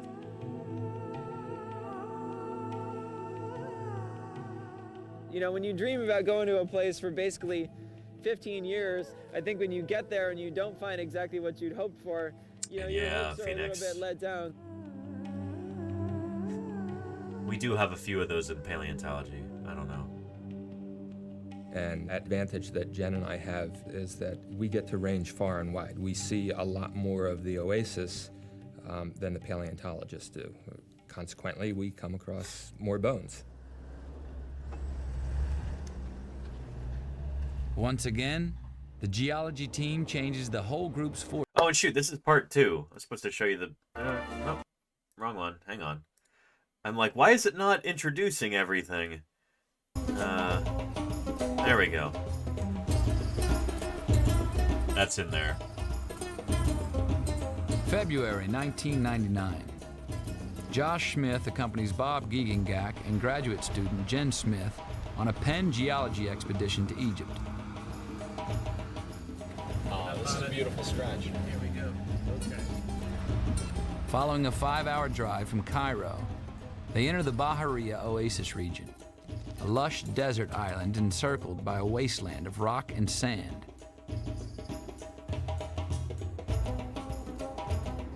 Due to the tight schedule of their geology research, Gieg and Jen have granted Josh just 2 days to search for fossil clues to Stromer's dinosaurs. Well, we're about 350 meters southwest of where we want to be. I have done a little work in paleontology with Josh before, and given the amount of time that I was going to let him have, I figured there's no way he's going to find anything significant. I'd spent several months trying rather unsuccessfully to translate some of Stromer's old papers with my terrible German. And one place that he kept talking about was this very peculiar, isolated conical hill. I don't see a hill of any sort. That up there is sort of conical. It's not really isolated, though. See, in the middle, We were driving along when I see these objects. Hey, whoa, slow down. Okay. Something over there. That looks a lot like bone. I think that's probably the first dinosaur that's been discovered driving along at 45 miles an hour that I've ever known about. Yeah, there have been some more for sure. Personally, I've found dinosaurs from a helicopter traveling at like 100 miles an hour before. Anyway, shoot, and Denver Fowler found many more when we were in that helicopter together. But yeah. Anyway, the point is, the destruction of those fossils back in 1944.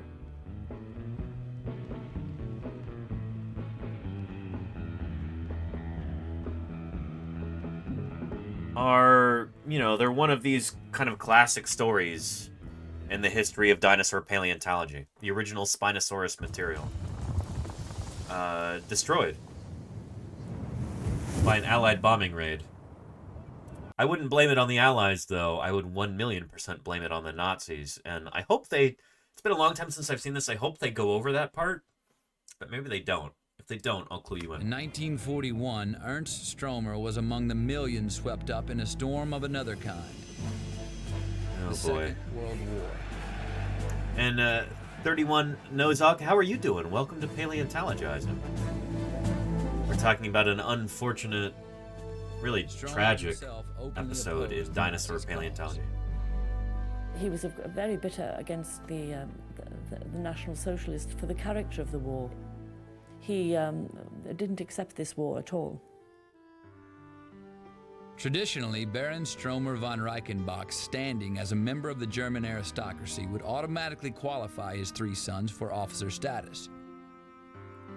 But Stromer's vocal opposition to the Nazis meant his sons Ullmann, Gerhard, and Wolfgang would become virtual cannon fodder, sent to the front lines as infantrymen. At the beginning of the war, my husband and his elder brother were naturally drafted immediately. His elder brother died in Russia, which was, of course, an enormous blow for the family. I also know that Ernst didn't show very much emotion about it, but felt it all the more. In 1945, 17-year-old Gerhard Stromer was killed in action a few months after his enlistment. Oh boy. Less than 2 weeks later, Germany surrendered. Ernst suffered naturally appallingly under the death of the 2 boys and just went downhill after that. This is really not what paleontology is like. 31 Nozak, thank you for the follow. Welcome to Paleontologizing. Russian soldiers captured Stromer's only surviving son, Wolfgang, incarcerating him in a prison work camp. There was a particularly long time where they didn't know what had happened to him. World War I had forced Stromer to abandon many of his important Egyptian discoveries on a pier in Alexandria. Yep. The Second Great War committed 2 of his sons to the ground, another to a Russian labor camp. But Stromer would sustain one more grave loss. Oh boy. It was April 1944 that an RAF bombing raid, Royal Air Force, sortie of Lancaster and Mosquito bombers, they bombed Munich. They were not aiming for the Munich Museum, but what they called area bombing back then was extremely imprecise. And you can guess what happened. April 1944. In a determined effort to wipe out Munich's communication and railway systems, Allied bombers reduced whole blocks of this Bavarian city to ashes. Yeah.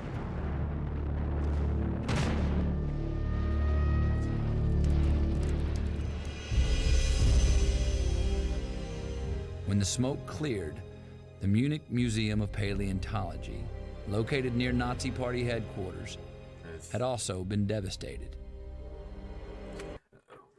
I think what they didn't mention here was that because Stromer was an ardent anti-Nazi,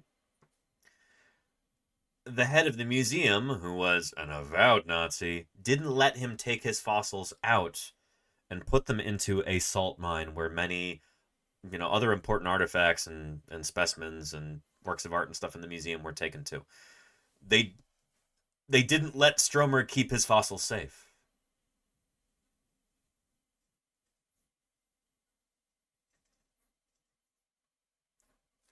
So, just another reason to hate Nazis with every fiber of your being. Like I do, Ah! Virtually all of Ernst Stromer's fossil finds from Egypt were destroyed.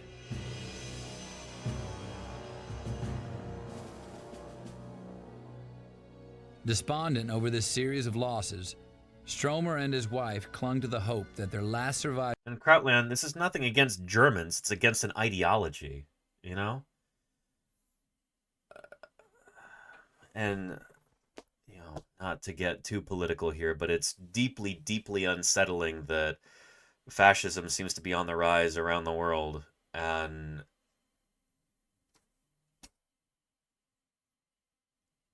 I don't know, it's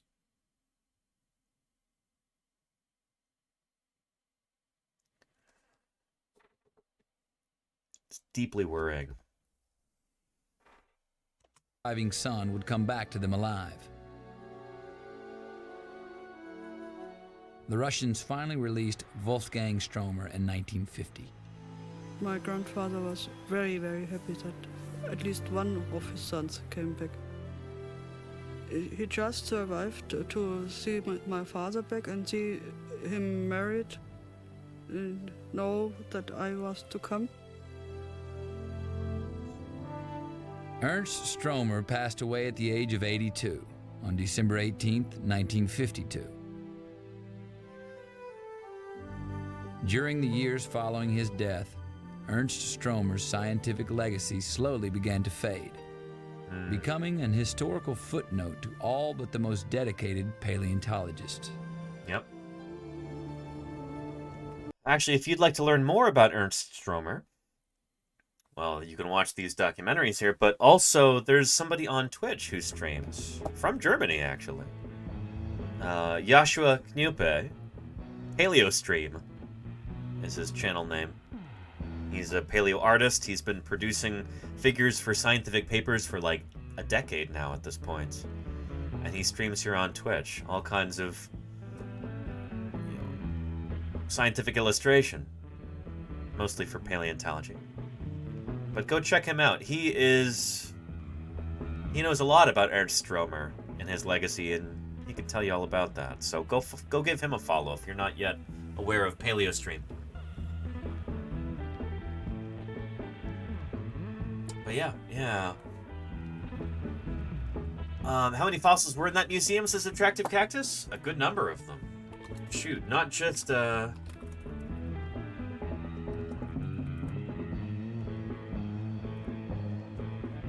not just the original Spinosaurus specimen, which was actually mounted in that museum. It was on public display, which is nuts. There's Stromer with the thigh bone of Egyptosaurus, I want to say. I don't think it's Bahariosaurus, but maybe it is Bahariosaurus.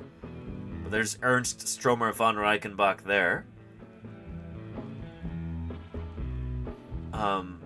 But yeah, so Spinosaurus was one of the,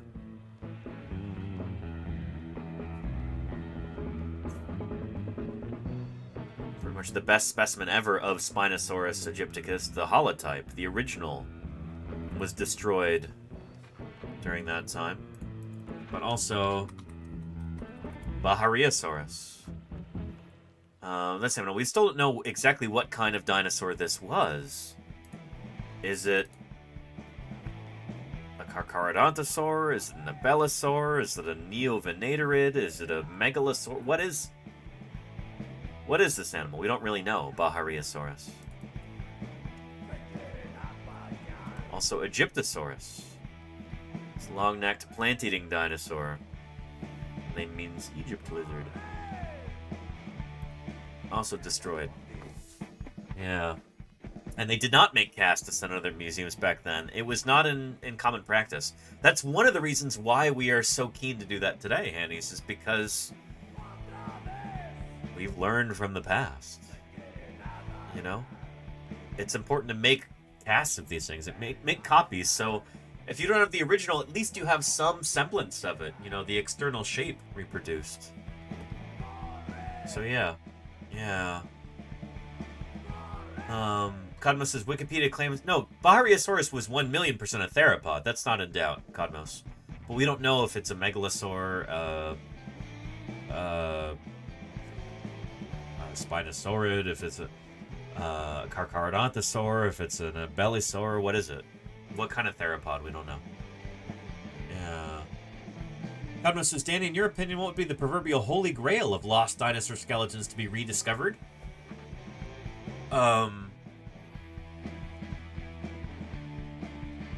We kind of already have that, Codmos. Let me show you. Here. Trudune. I actually have a video about this.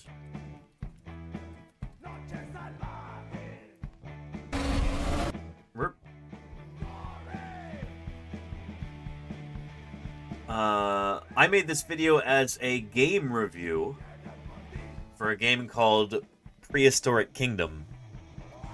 And, so I guess I'll let... Oh boy, looking intense there. But here is previously recorded Danny to help explain this to you. Take a look. I'm gonna take a minute and maybe go use the restroom. I'll be right back. Are real. The team behind Prehistoric Kingdom seems to realize that. It's front and center in their advertising. Show the world that these aren't monsters.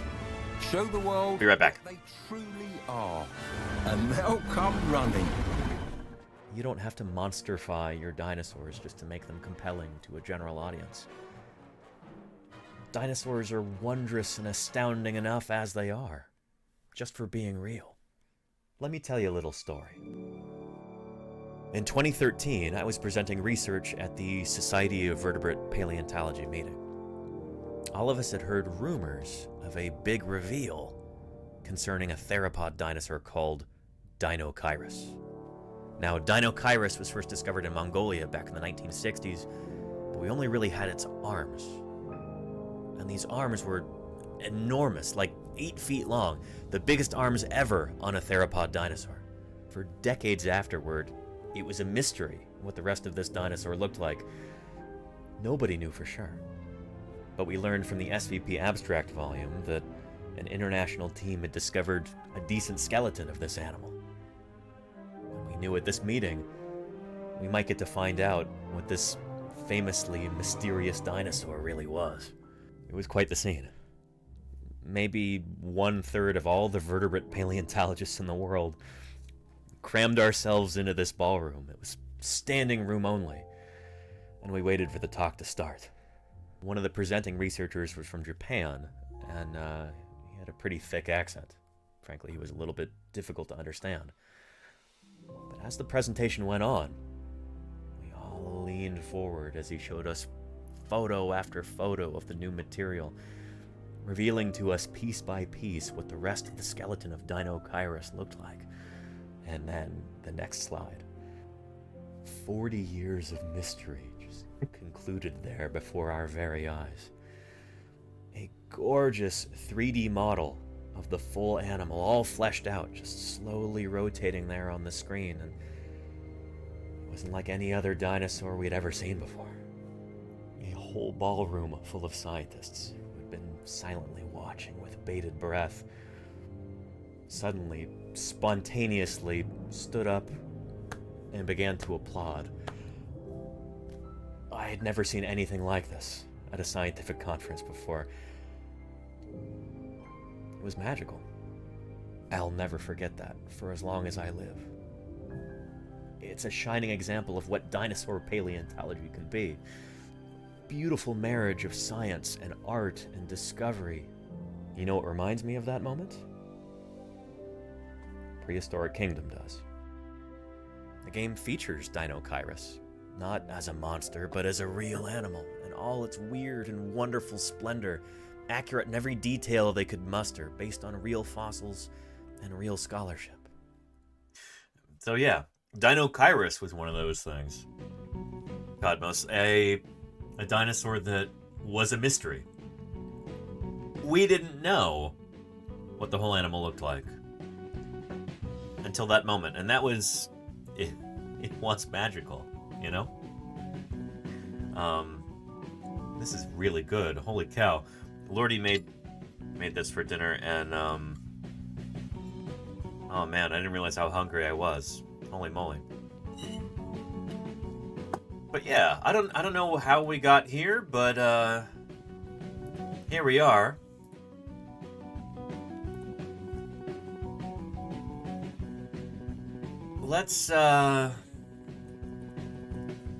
Let's maybe continue that documentary that we started a couple days ago, or sometime last week. The one about the mystery dinosaur. Here. We'll go back to the beginning, and we'll play the intro again, and then we'll continue where we were. Talking about dinosaur ontogeny. That's always a hot topic on this channel, and yeah. All right, helmet again. Back to the beginning. There we go. In the harsh badlands of Montana, a creature no one has ever seen before is unearthed. From the very moment of discovery, dinosaur experts struggle with the question of its identity, looking for answers as to how this animal lived and died. There you go, HD. They set out on a quest to solve an ancient puzzle. What is this animal? This is the Rosetta Stone of meat-eating dinosaurs. And there is no such a thing as a Rosetta Stone in science. I should clip that and make that an alert. Intrigue and uncertainty. What seems obvious one moment isn't so the next. And Ash Odin, holy cow. Ash Odin says, I just want to say I'm loving the stream. I'll absolutely be here a lot. You know, wait till I'm actually like interviewing other paleontologists or presenting original research or something like that. This is just a casual one, you know? It's great to have you here, Ash Odin. It really, really is. Good to have you here. Yeah. This is relevant because a new paper was just officially published a few days ago about this controversy, about Nanotyrannus and Tyrannosaurus, and yeah, it's a whole thing. Yeah. And Dr. Afsan's Bob Bacher used to hang out at the Barnes & Noble you worked at? Really? What state was that in, Dr. Afsan? Interesting. Yeah.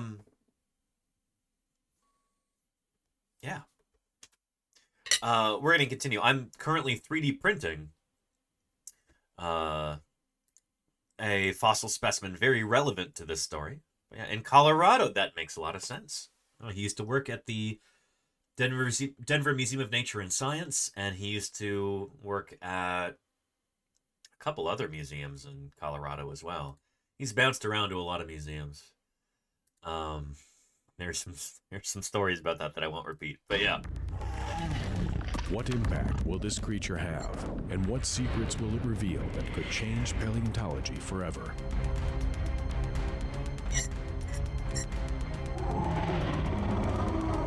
Follow the adventure of one of the most remarkable scientific finds of the last century.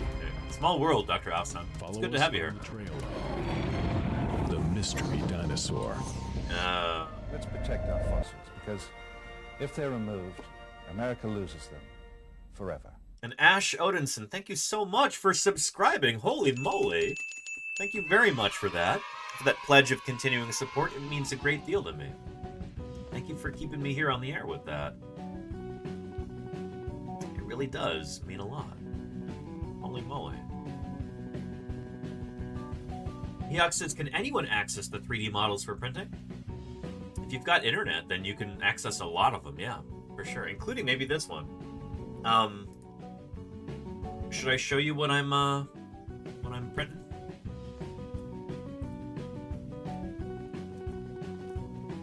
I'm currently 3D printing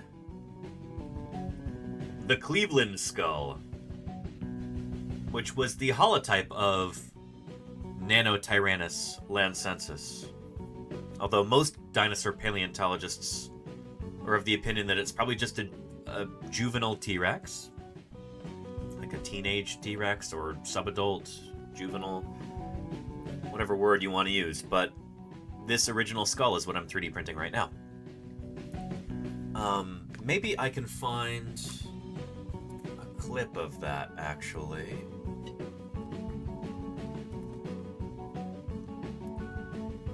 I think it's right here. Yeah. There's Bob Bacher. About them, the more we need to ask. Perhaps the most controversial question of all concerns their fate. In 1987, Robert Bacher was on a routine visit to the Cleveland Museum of Natural History when he made an intriguing discovery.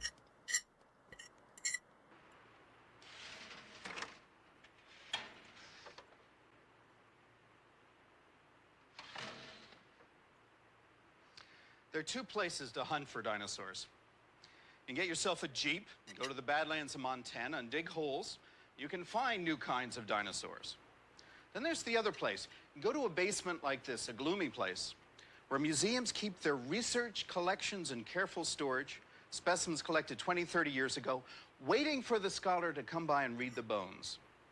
And these new discoveries of dinosaurs in basements and in the Badlands are challenging everything we thought was true about dinosaurs. These new discoveries are saying we've got to rethink the ideas that dinosaurs were cold-blooded, rethink the idea that they were stupid and slow, and rethink the idea that they died without descendants.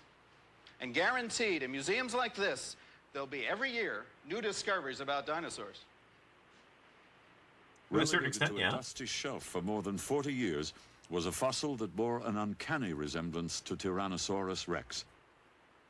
Bacher renamed it Sloppy Salamander, the pygmy tyrant. This is back in the 1980s when Jeeps were more reliable. And also, that he might even be using like World War II slang, where Jeep was just like a slang for an off-road vehicle, you know? I don't know. I would never recommend anybody get a Jeep nowadays. Holy cow. Unless you're independently wealthy and would like to put your mechanics kids through college, don't buy a Jeep. But yeah, and this is a young Bob Bacher HD. I know, right? Yeah. This is the Cleveland skull right there. This is what I'm currently 3D printing. Now, the really neat thing about this head is that it's a downsized version of the most famous dinosaur in the world, that is Tyrannosaurus rex. Most paleontologists, dinosaur paleontologists, would heartily agree with that. Yes, it's a downsized, well, it's not just a downsized version of Tyrannosaurus rex. It is Tyrannosaurus rex. It's a juvenile, you know? It's an immature individual. That's why it's smaller. Now you look at T-Rex, you've got an animal with a head 4 feet long, with a body that's 5 or 6 tons. Nano is a close relative, a head only as big as a polar bear, a body maybe 600 pounds, pony size. And yet the little dinosaur and the giant dinosaur share the same architectural stamp. You look at this. They're probably the same animal. Head with the eye of an anatomist, and what you see written is bird, not lizard, but bird. The narrow snout, the big eyes, and especially the plumbing. Bird in these air canals, in the eyebrow, in the cheek, and all over the brain case and the back of the skull. So every time this little dinosaur took a breath, air went in and around every part of its head to cool the head. Yep. Air conditioning means the animal needed to cool itself. Why would it have to cool? Because it was a very active animal. More important is the similarity between this skull and a small carnivorous dinosaur called Troodon. We're not going to get into Troodon right now, but this animal, some people like Bob Bacher named this Nanotyrannus. Most dinosaur paleontologists agree that this is a juvenile T-Rex. Yes, Troodon. Are you a fan of dinosaurs? I won't get angry if you aren't. Strawberry Cloud, thank you for the follow and welcome to Paleontologizing. It's good to have you here. Yeah. The reason I wanted to show you this is because this skull is what we're currently 3D printing. I don't have a camera on the 3D printer currently, but we're printing part of the back of the skull. I've already got the snout printed. I'll show you that, and then I'll show you some other pieces, and maybe we'll get some additional ones glued on. Full-size print, yes indeed, MacMath. Yes, indeed. Let's protect our fossils. It's right here. If they're removed, America loses them forever. An action ant, thank you for that prime there. I appreciate that very much. Thank you, thank you. Good stuff. You're not doing so badly yourself for a paleontologist. Wow. Thank you, Mollysaurus306. Sounds like you're in the right place. Thank you for the kind words and for the follow. Welcome to Paleontologizing. It's good to have you here. Well, you want to see what I've got so far of this animal right here? Let's find you a good still. There we go.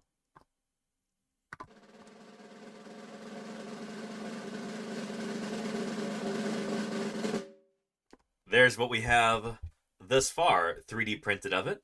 This is far too large to actually fit all at once on my 3D print bed. And so I've got to print it in pieces. You can see one of the seams right there. But there we go, the Cleveland skull. The famous Cleveland skull. Just like you see there. Yeah. And I've got 2 more pieces that we can actually add, like now. Here is one that goes on the back of here, and then there's the other side too. So let me finish my dinner here, and then maybe we'll do that. Yeah.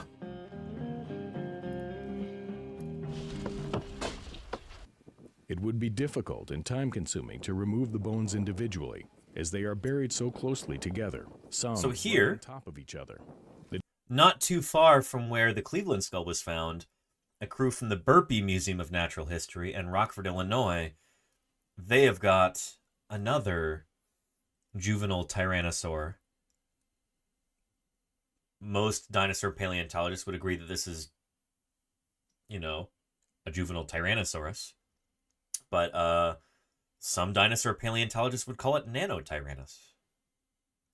The controversy still rages. The decision is made to remove as much of the specimen as possible in this one large piece to avoid damaging the skeleton.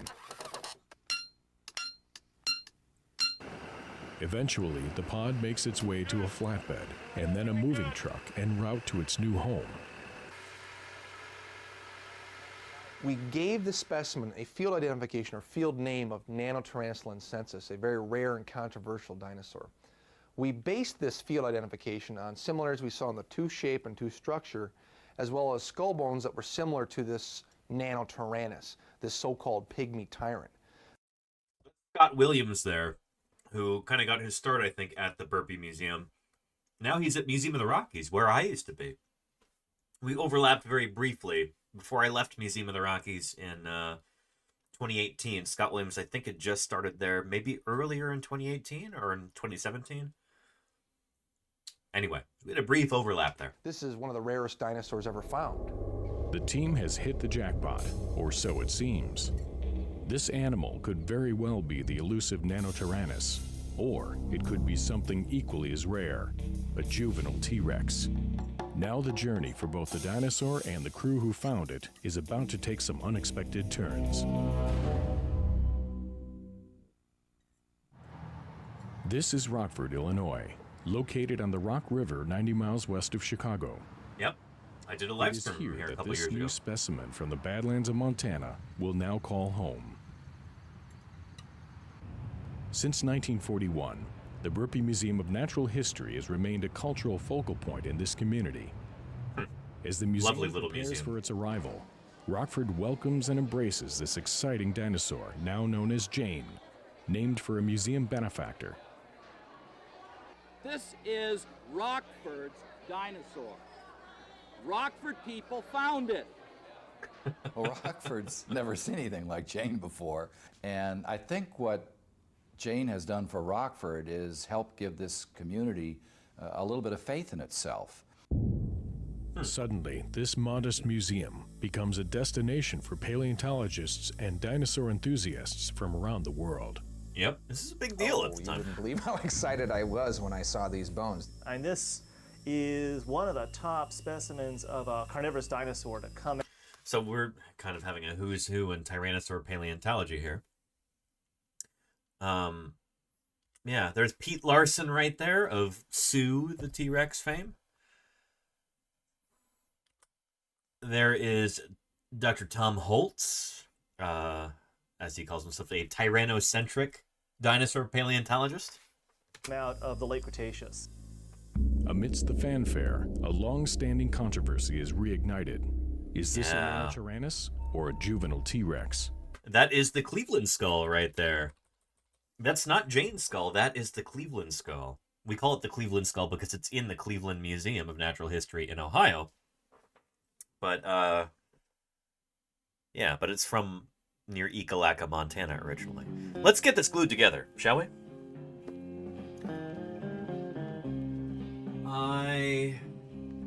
Well, I'm going to have to sand this real quick. And I honestly don't want to do it right next to my computer and get plastic filament dust everywhere.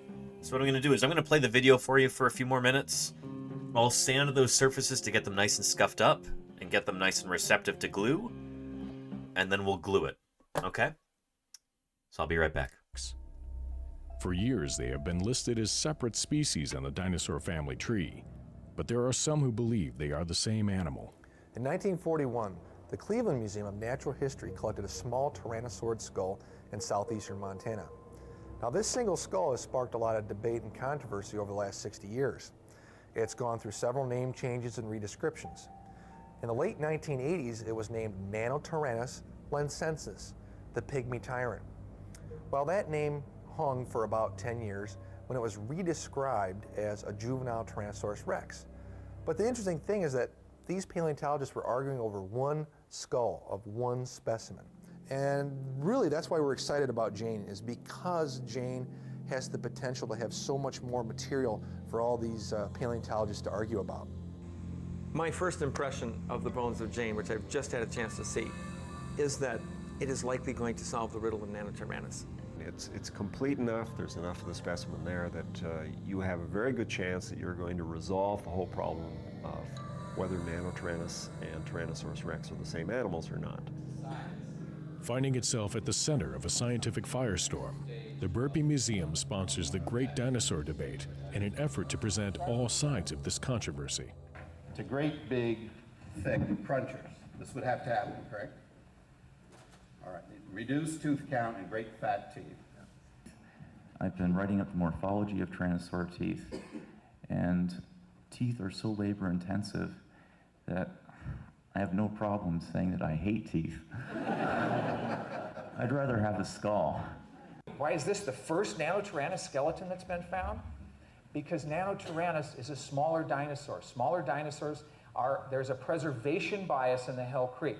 Sedimentation was not very rapid in the areas where we collect. Therefore, not very many fossils get preserved. If you're something as big as a T-Rex, it takes a really big flood to wash your bones away.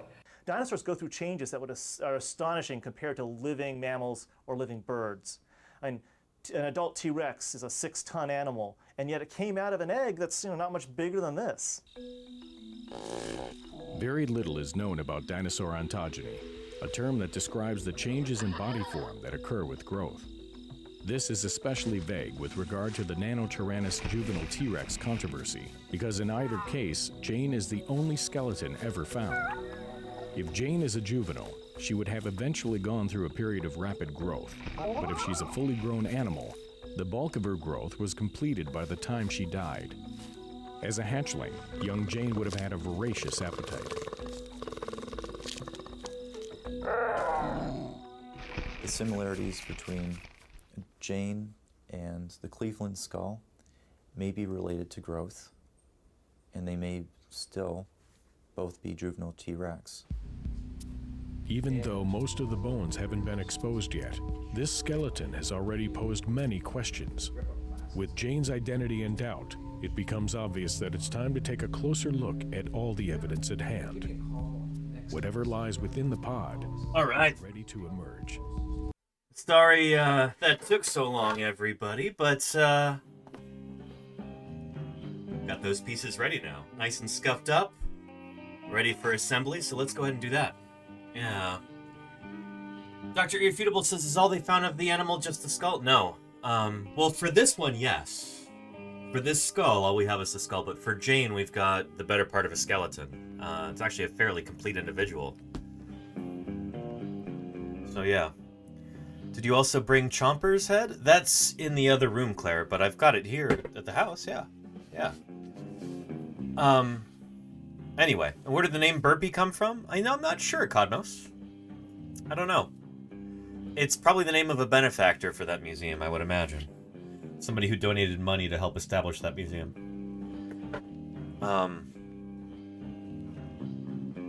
Yeah. And Claire says, might be a good idea to compare them sometime. Well, the Chomper Rex skull is mostly sculpted, so it's not going to be particularly informative. Yeah. Anyway, and then maybe I'll talk about another thing that they're not really mentioning in this documentary, and that's heterochrony. Extraordinarily important to understand. You kind of have to understand ontogeny evolution before you can understand heterochrony. But yeah, let's get these pieces glued on, shall we? I think maybe what I want to do first is... There. We've got these bones back here. We're in Cerangular and the, the back of the lower jaw right there. We've got the jugal and the postorbital bone and all these. We're going to put those on there, but first, let's get these put together.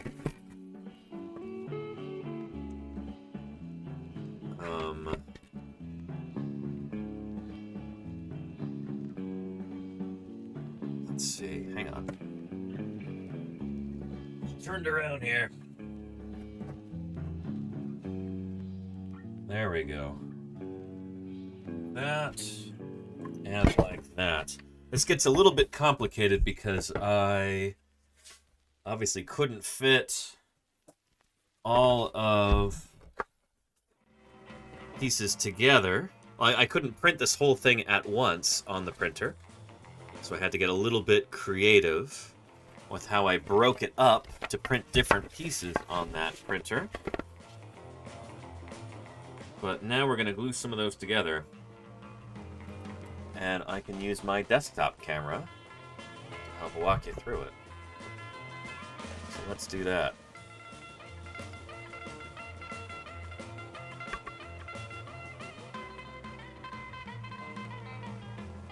There we go. Get that to focus in. Good. So it's gonna go like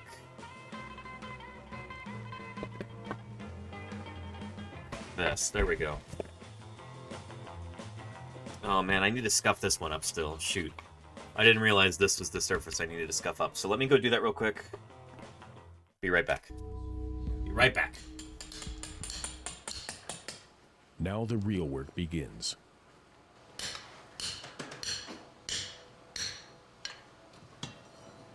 The plaster jacket is opened, and the team carefully sifts through the Montana sand and rock called matrix. It's trending down. I think we'll just be at the surface of it, looks like. Because I don't see any bone. Yeah, I don't see any bone there either. There you are. There it is. It's not going up there. Yeah, it is a little bit. The question Nice and remains, sanded. will the evidence within the pod Why do they keep calling it a pod? Is that their nickname for it or something? I don't know. I shouldn't scoff. Been part of crews where we've nicknamed different jackets before. We had one at the Yoshi's Trike site where MOR 3027 came out. We called that the T-Bomb. Yeah. And Death of Barney has requested a Hell Creek dinosaur for us, Chirostenotes pergracilis. We can talk about that, Death of Barney. It might not be today, though.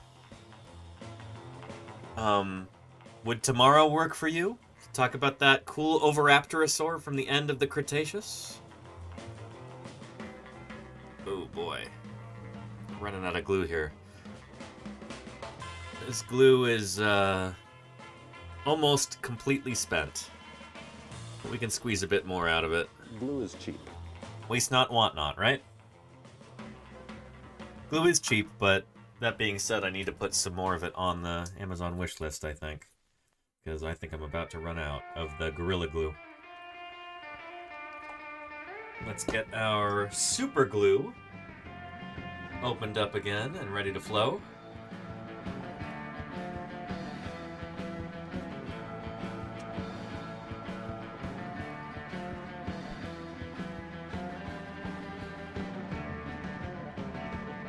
There we go, that should do it. So the super glue is nice because it acts as an accelerant for the Gorilla Glue there. The Gorilla Glue normally takes a long time to set, but with the cyanoacrylate, the super glue on there, it really speeds things along, which is exactly what we want. Just gonna hold these together for a minute. Nice. Good, good, good. Now this doesn't look like much right now, but it will in a minute once we get it put onto the rest of the skull. So just hold your equines there. Go, go, Gorilla Glue. There you go, Charlie's Dragon, yeah. Yeah. You've had toothpaste tubes that looked like that? Holly Lifton? Nice. Gotta make sure you get the last dregs out so you don't waste any. Yeah. Alright, good. This is coming together. It is coming together.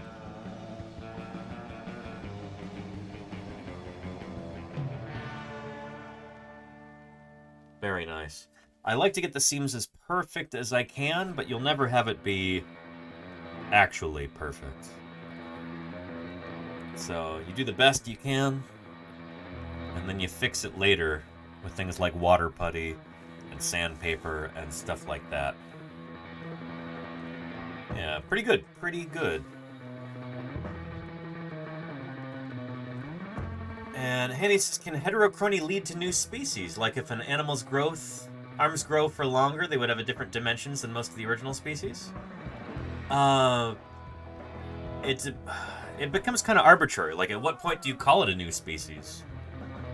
If we're talking about anagenesis, if we're talking about one lineage evolving over time, without splitting, without branching, just one population slowly changing over time, you can call it a different species at a certain point, I suppose, but it gets tricky. It gets arbitrary, you know? Yeah.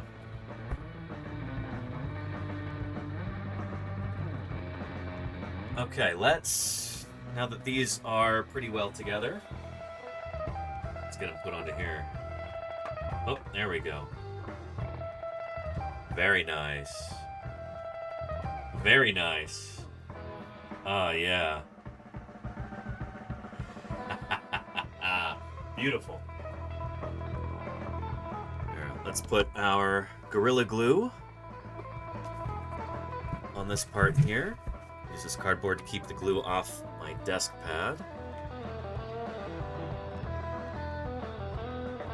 Here, we'll go like this. Well, no, I'll just hold it. I'll just hold it. Squeeze the last dregs of that glue out. Ouch. Hurting my fingers doing this. I squeeze it so hard.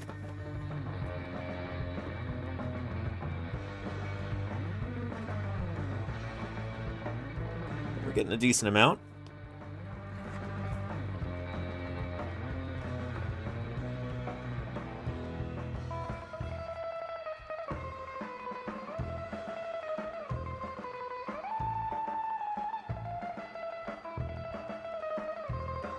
Okay. There we go.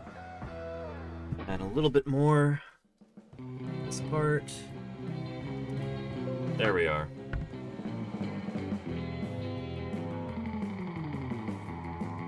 New glue, says Badman Dex. I mean, yeah, I might as well put that on the wish list in a minute.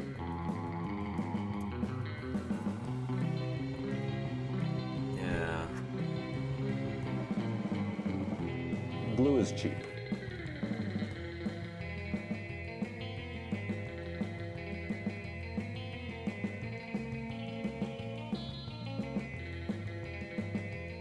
Alright, plenty of old cyanoacrylate, although I need a new piece of tape to put on this, so let me go grab that.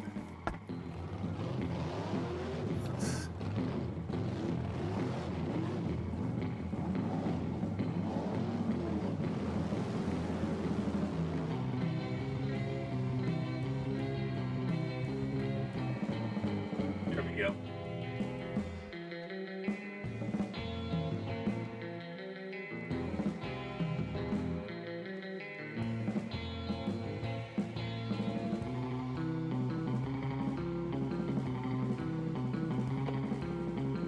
There we go. Man, I really should have done this faster, because this is going to start setting.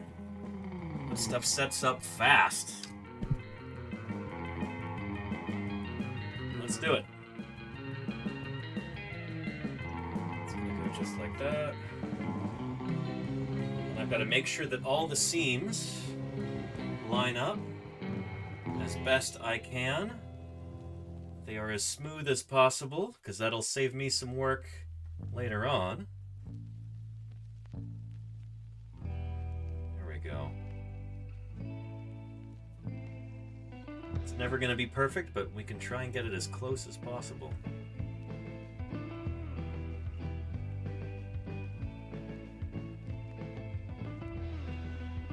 There we go, around crucial points like the orbit and the eye socket.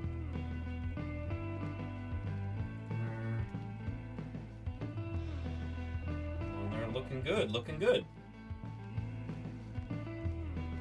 Alright, and we've got some glue where I shouldn't have put it. Let me go wipe that off.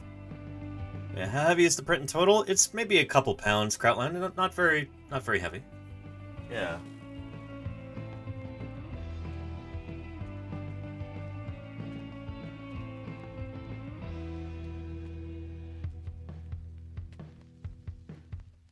go.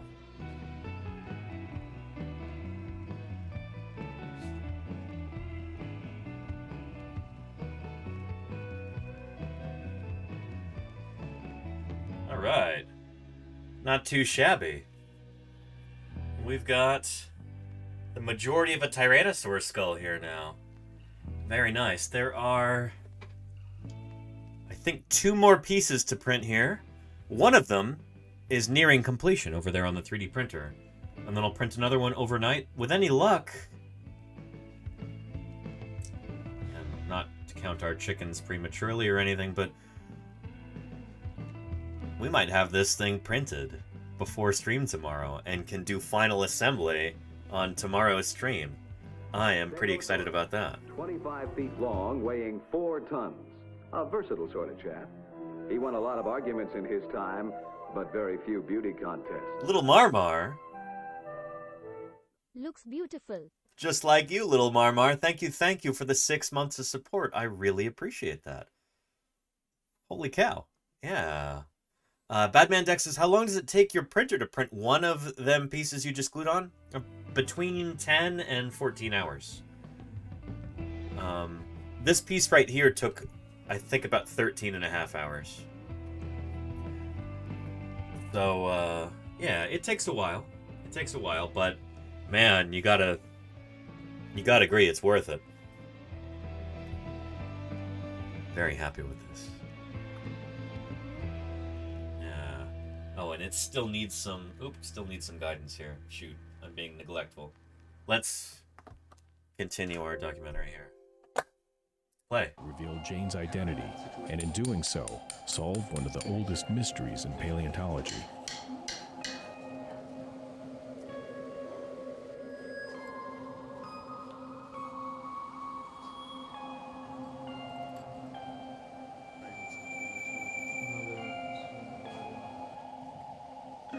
Wow. We hit bone.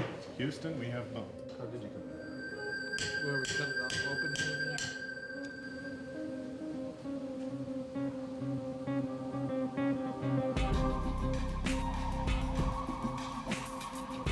Good.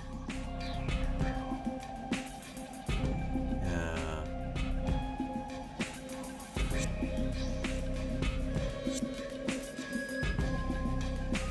And thank you for reposting that, Kodali from Notes from Krautland. Is the narrow skull the result of youth or of the millennia? Yes. Both, probably. One of the things that we got to consider when we're talking about dinosaur ontogeny is you've also got to consider what we call heterochrony. First, let's talk about ontogeny. Ontogeny are the changes that a creature undergoes throughout its lifespan. You know, an individual animal ontogeny goes through ontogenetic changes through its growth during its individual lifetime. From baby to adult, ontogeny. It changes size and it changes morphology too. Dinosaurs changed a lot through ontogeny, to the point where many dinosaurs that we used to think were different species that lived at the same time, turns out they're just, you know, juveniles and adults of the same species. Ontogeny. But what you also got to consider is not just how these animals are changing through their lifespan, but also how they're evolving. So evolution is different from ontogeny. I should probably go back and make that clear. The reason I have the, like, Pokemon music here is because in Pokemon, ontogeny, what they call evolution in Pokemon is not actually evolution at all, and that's extremely misleading. That's actually anagenesis, because that's one creature that's just changing over its lifespan, right? It changes as it grows and develops. That's ontogeny. Evolution happens when populations change over time. It's like whole groups of animals. You know, this whole group slowly changes over time. Generation to generation, the offspring are a little bit different from their parents. And natural selection works on those differences and kind of weeds out the ones that can survive better and that kind of thing. The ones that leave more offspring, all that stuff. That's evolution. But in this, This is where it gets a little complicated. This is heterochrony. Heterochrony is the evolution of ontogeny. So those different changes that creatures can undergo as they grow and develop, those changes also change from generation to generation. And we see examples of this in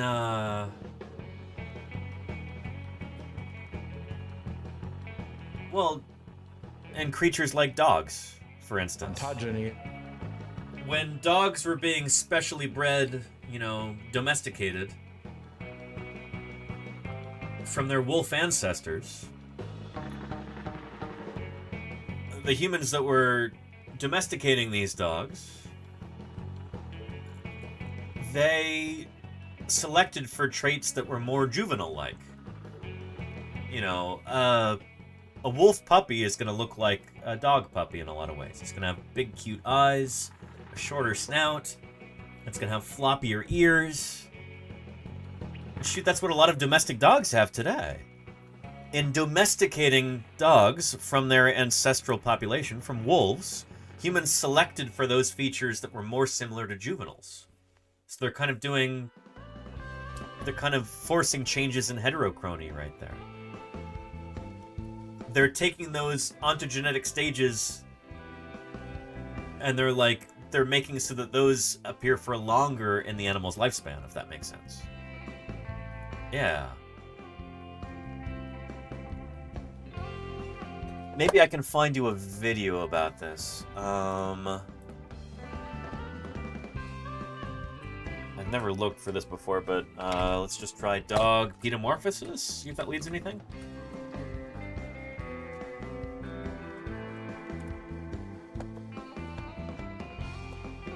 Why you can't have a pet wolf. Let's try...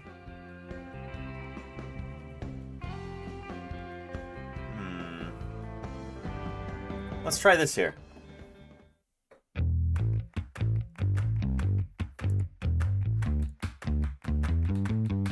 Pedomorphosis. Yeah. Hello, zoology people. I want to talk about something called pedomorphosis.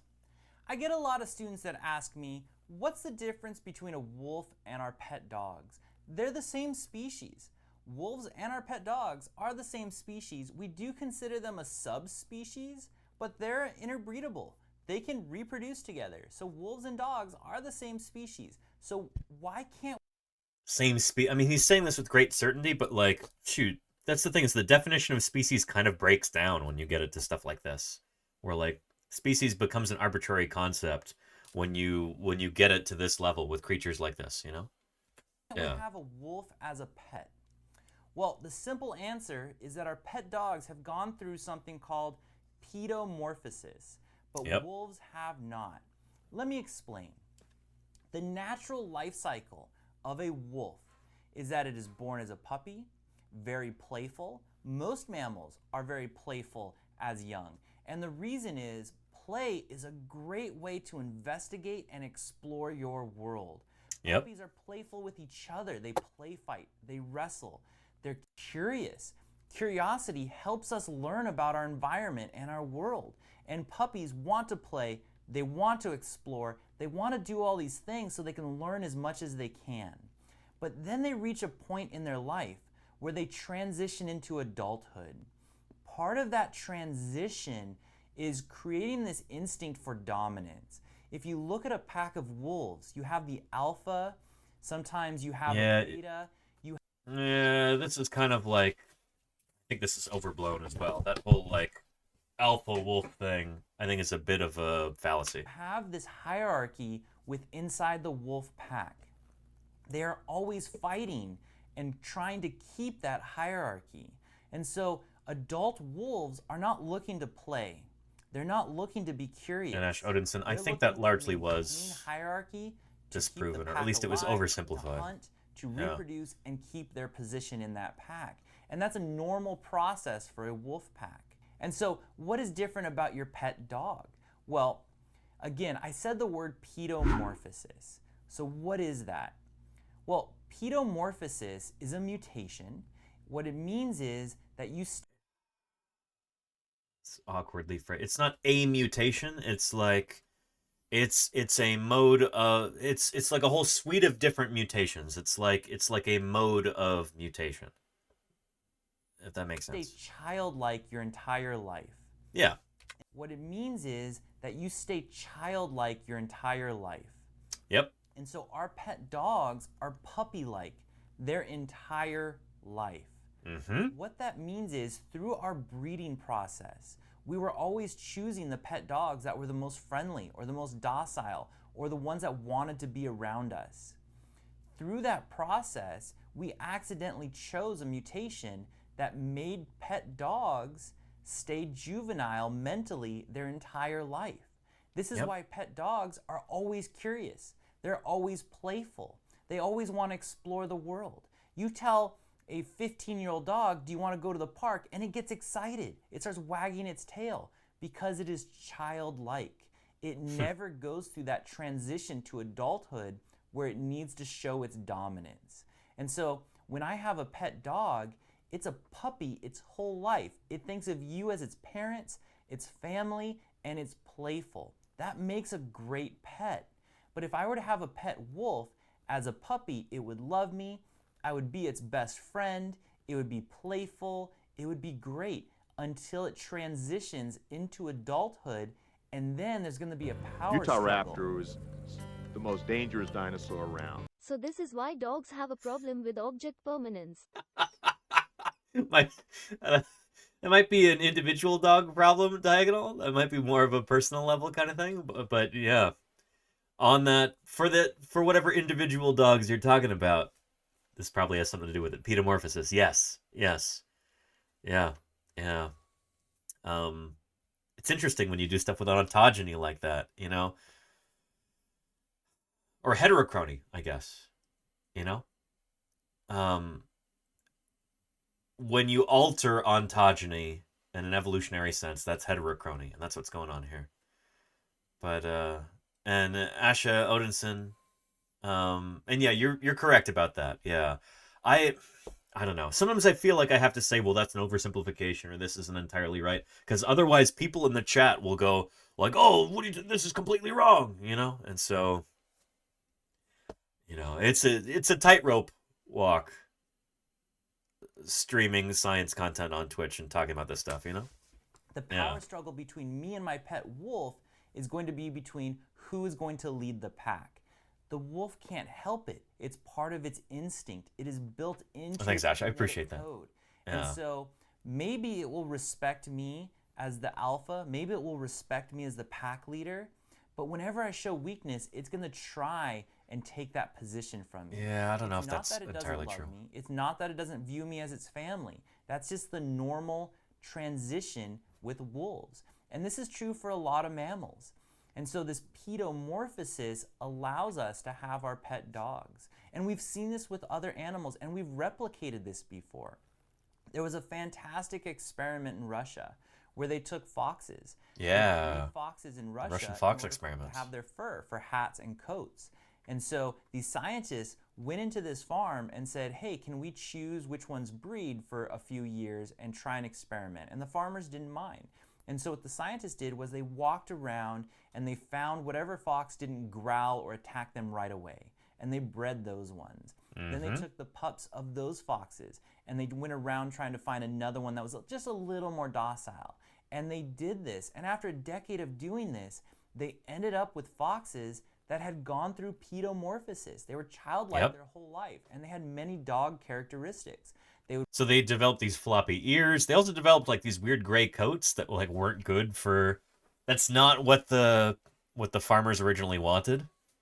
So I think it was kind of a failure in that respect, where like it wasn't commercially viable. But they discovered something really cool: is that those foxes, as they selectively bred them to be more and more friendly and playful, they looked more and more like, you know, fox juveniles.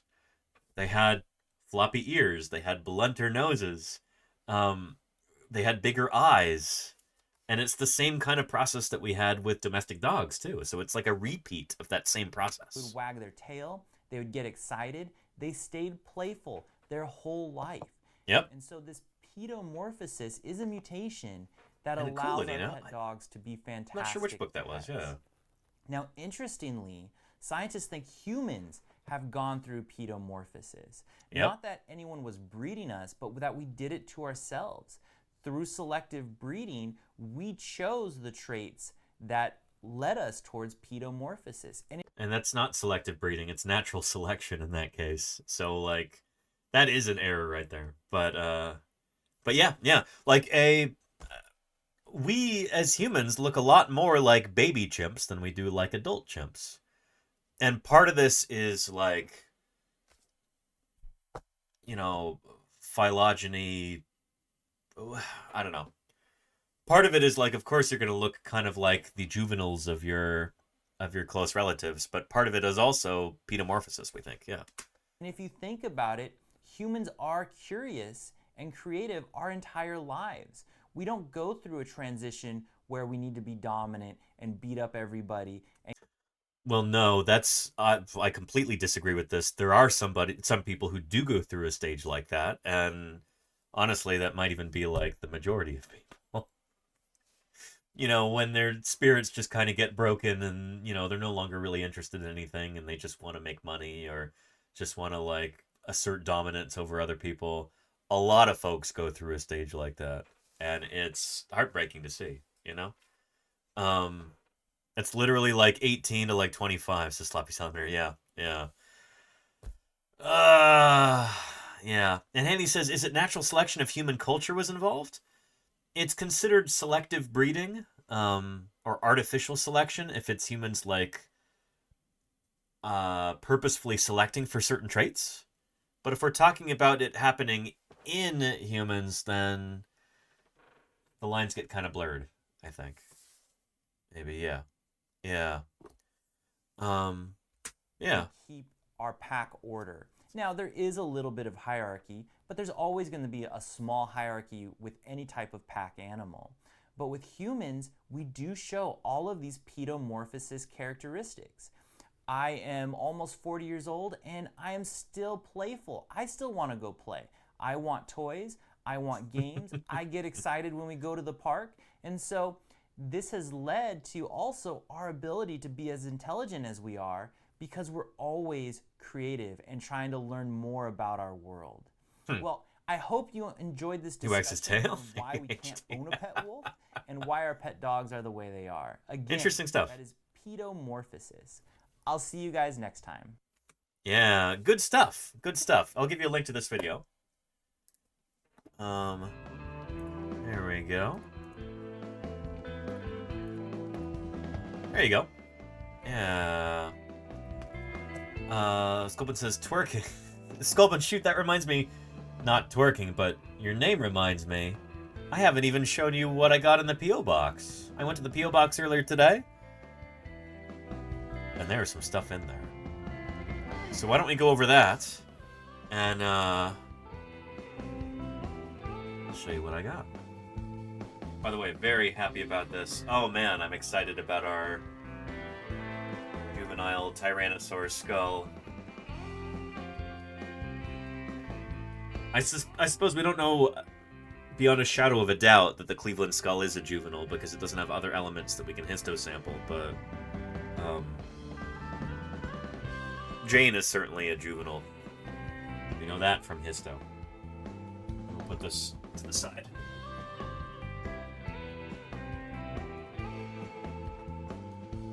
All right, and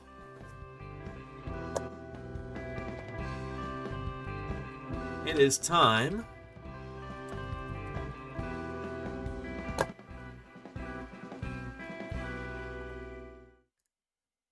for some mail.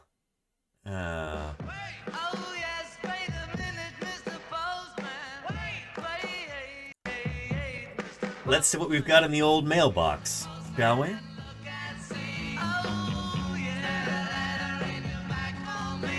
Let's bring it over here. There we go. Let's see what's in here.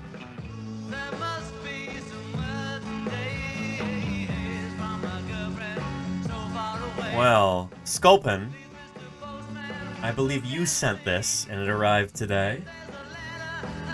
Thank you for this.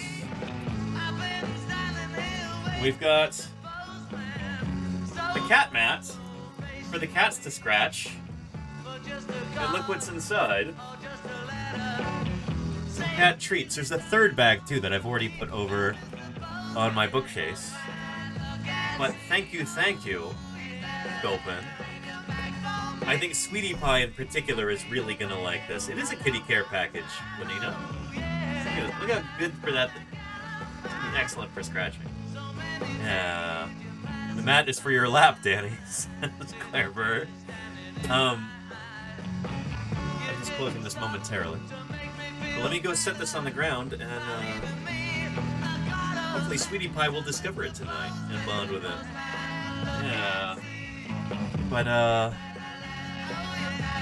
Sculpin, thank you.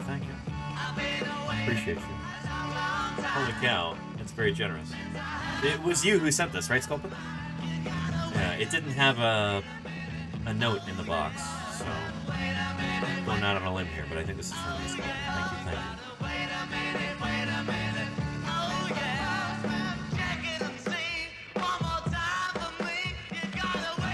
All right, let's check it again here. What else have we got in the mailbox here? And thank you, Sculpin. I appreciate that. It will be fun to see it. I'll try and set that up so you can, if that's possible. But, I'm told the fellas keep him pretty busy regularly, and it was John that time leading the Beatles with a merry little tale entitled, Please, Mr. Postman. We've got this next.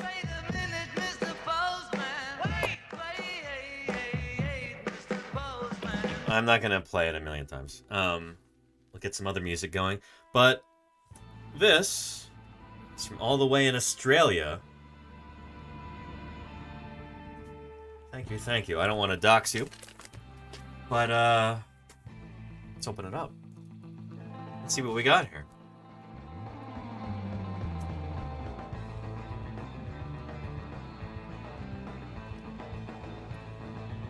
There we are.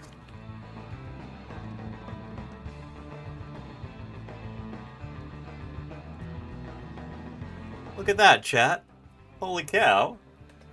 That is beautiful. We've got a platypus here with a Santa hat. That is fantastic. I really love that. Holy cow. Let's open it up and see what's in it.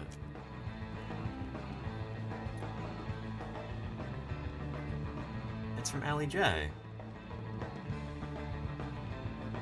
I hope you have a wonderful holiday season. Thank you for sharing your love and passion for paleontology with us. Appreciate you. From Allie J. Allie J, thank you so much. I really appreciate that. Very thoughtful of you. Sorry it took me so long to get to it, but appreciate you. This is wonderful. Holy cow. Yeah.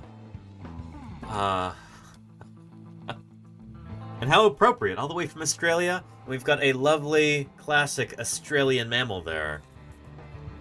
One of the few remaining species of monotreme on the planet. Ornithorhynchos. Ornithorhynchos? Yeah, I think so. The platypus. Yeah, beautiful. I love that, Allie J. Thank you so much. A little late, but better than never.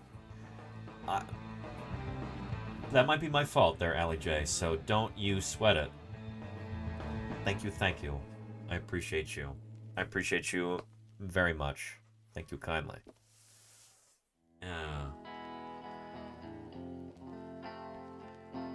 And, Mayor Space says Elvis had a song about the mail called Return to Sender. Blues Clues had a little rhyme about the mail. We could get a little mail time playlist going. I'd like to make a little mail time, video sting set up. I was actually trying to set one up today, trying to start one, and Adobe Premiere refused to open properly. So we'll have to work on that another day. And what have we got here? All the way from Western Michigan. What could this be? Holy cow. Let's see. And clear bird. Oh, I appreciate it. I just have a complicated stream. I've got multiple cameras and microphones and camera angles and everything. See, look at this. You know, it's frozen right now.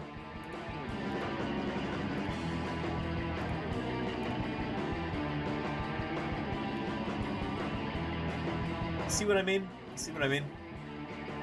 Yeah. And Agro Queen Taki, thank you for the follow and welcome to Paleontologizing. It's good to have you here. Let's see what we've got here. Holy cow! This is an animal we were just talking about yesterday, right? It's a narwhal. That is fantastic. Oh man, I like that a lot. Phenomenal. Excellent.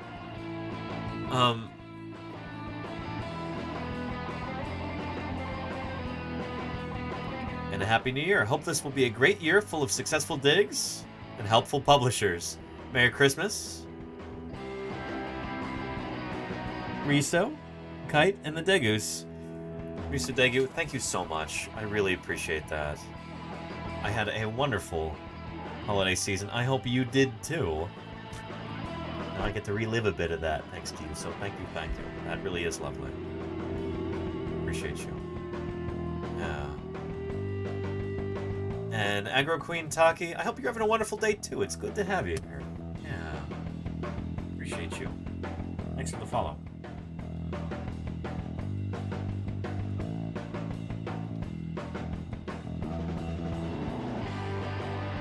Alright. We've got 2 more to open here. Here is this one. Let's get that opened. Christmas never ends on Paleontologizing. Exactly. Horns fan. Yeah. Look at that. We've got a lovely dinosaur on here.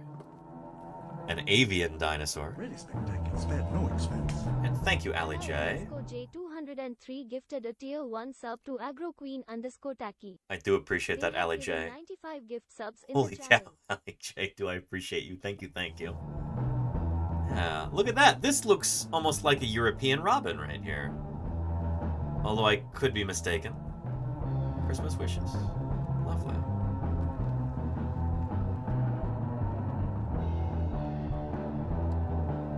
And it is indeed Erythacus rebecula, the European robin, also known as the robin or robin redbreast. Dear Danny, why did the dinosaurs eat the Christmas lights? Because he wanted a light snack. Wishing you a very Merry Christmas. May all that is beautiful, meaningful, and brings you joy be yours this holiday season and throughout the coming year. From Nell. Nell, thank you so much. I really appreciate that. Thank you kindly. I feel a little bit bad for not having opened these until now. But to my knowledge, most of these didn't arrive until after Christmas. But I was also really busy with moving right around Christmas time, and I did not check the P.O. box as often as I should, so that might also be on me. In fact, we're just going to say it's on me. I don't want to blame anybody else for this. Next year I'll get to the P.O. box sooner. Yeah. Thank you so much, Nell. I really appreciate that. Very thoughtful of you. Holy cow. And we've got one more left. One more card here. And we've got an Alverasaur right there on the front. Check that out. Look at that. That is beautiful. And I believe this is from Casey Snow Art. We've got some feathers drawn onto it. That is really lovely. I don't know if I've ever actually seen an Alverasaur sticker before. That is right up my alley. Really awesome. And look, We've got more dinosaur stickers on the back, too. We've got a lovely Dilophosaurus there. We've got a Tyrannosaur. Maybe Teratophonius or Lythrodax? I don't know who that is. And we've got a little primitive theropod there. Couldn't be a non-theropod like Saltopus. I'm not sure who that is. But it's lovely. Thank you, Casey. Let's open this up.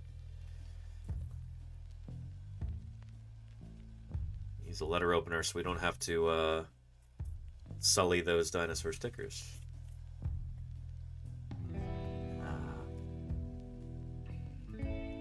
It's one of those little guys at the Giants Causeway a decade. Oh, very cool, Allie J. Yeah. And look at this. We've got some mammals here.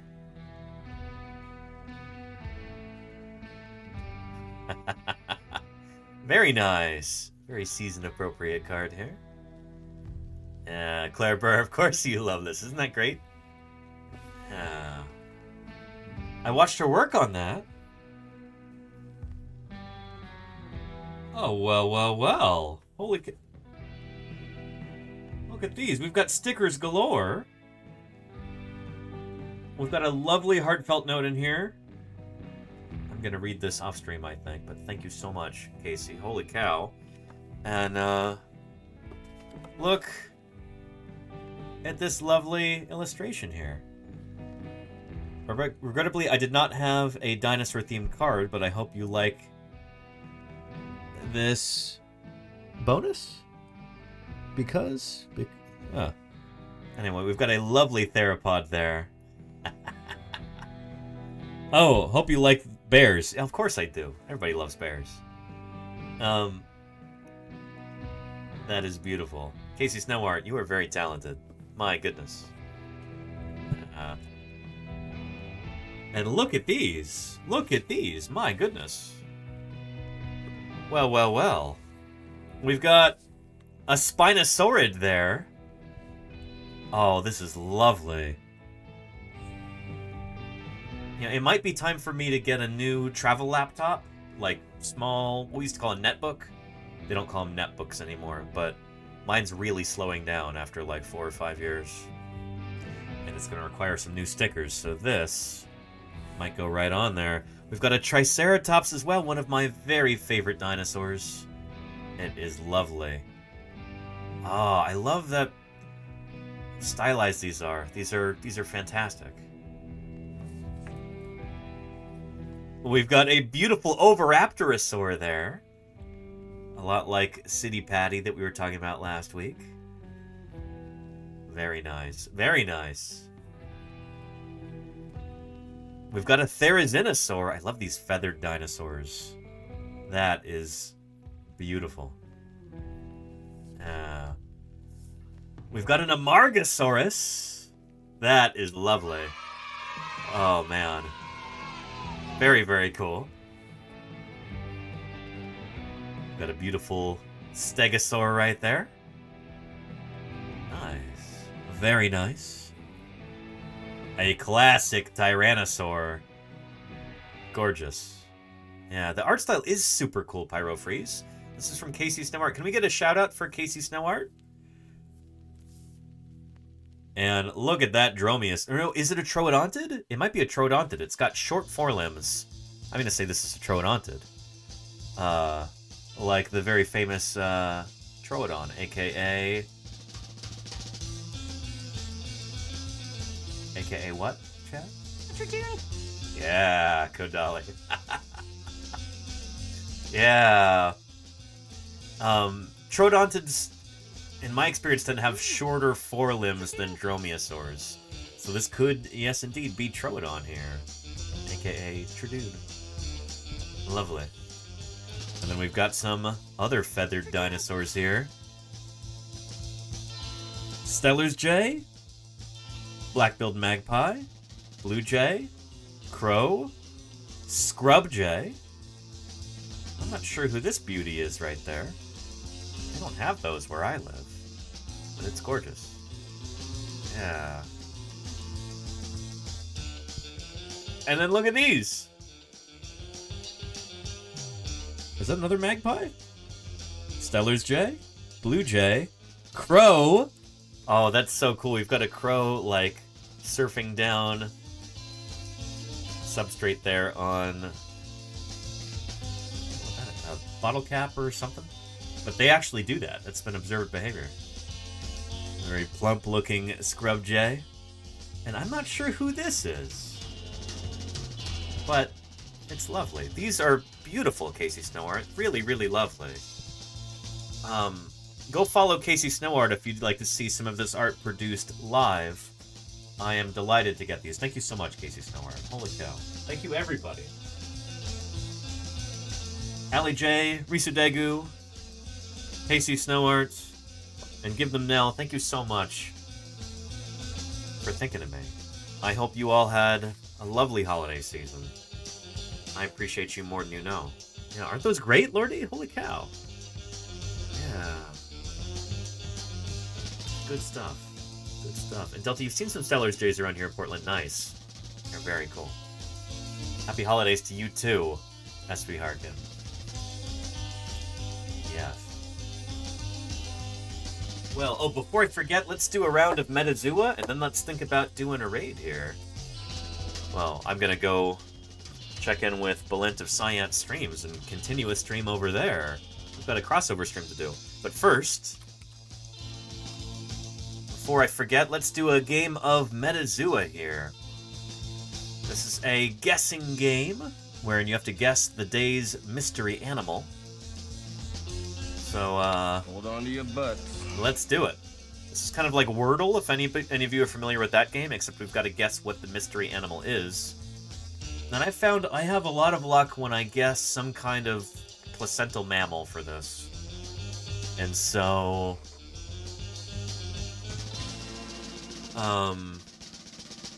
let's just do mouse to start with.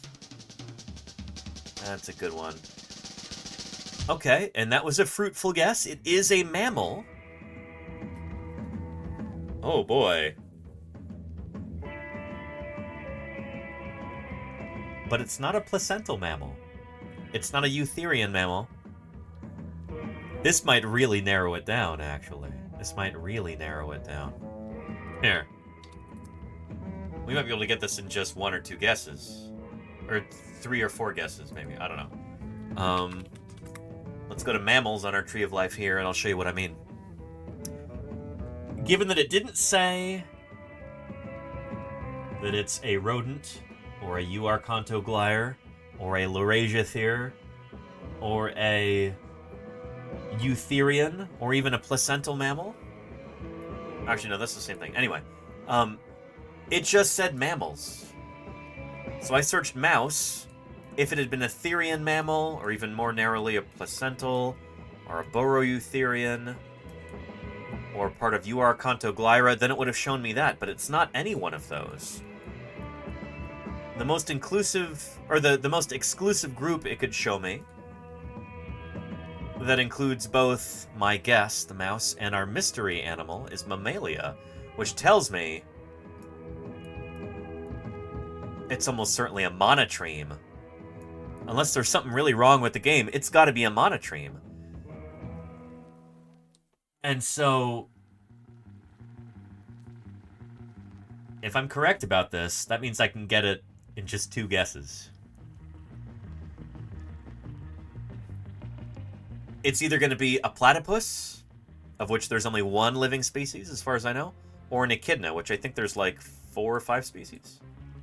5 species of echidna? Okay. So, chat, this is where you come in. I'm going to do a poll here. We can either guess platypus or echidna. Because I believe it's going to have both, right? Platypus and echidna. It has both. It's going to be one of those 2, I think. So let's run a poll.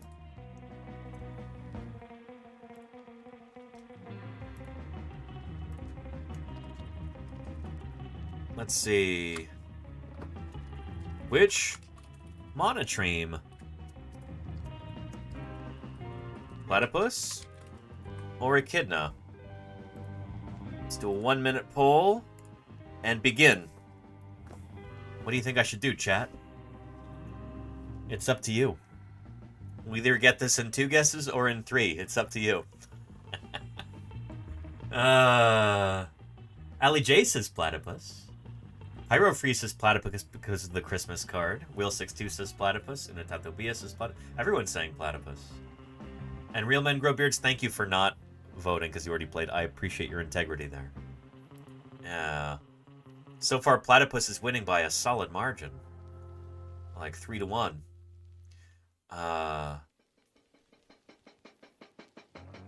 Alright, I'm confident with that. I know the polls have not closed yet, but platypus has got a sizable lead. Hold on to your butts. Let's do platypus.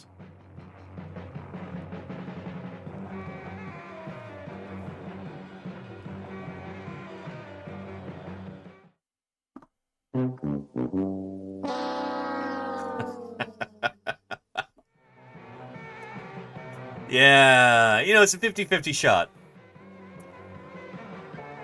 So you know what it's gonna be. Yeah.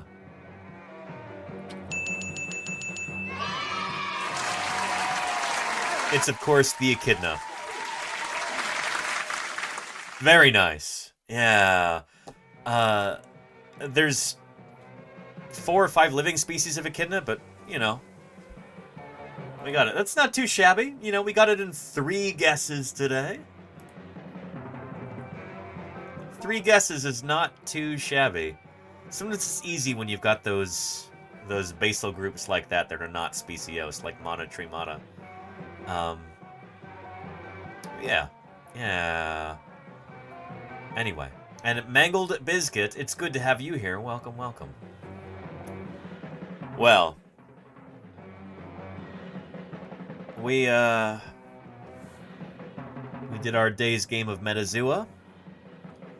We did some Q&A about dinosaurs. We talked about ontogeny and evolution and heterochrony. We talked about a lot of stuff today. Opened some mail. Had a good time. And this stream might be ending, but don't go away because I'm not stopping streaming.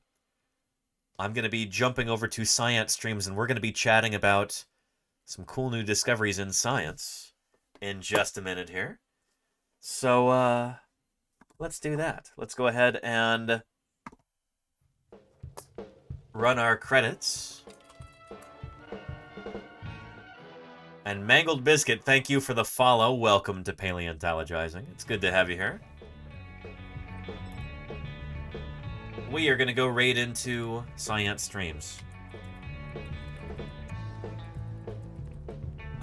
And again, don't go away, because I'm going to be using guest star to show up on Balint's stream, and we're going to hang out for an hour or 2 and talk about some new scientific papers.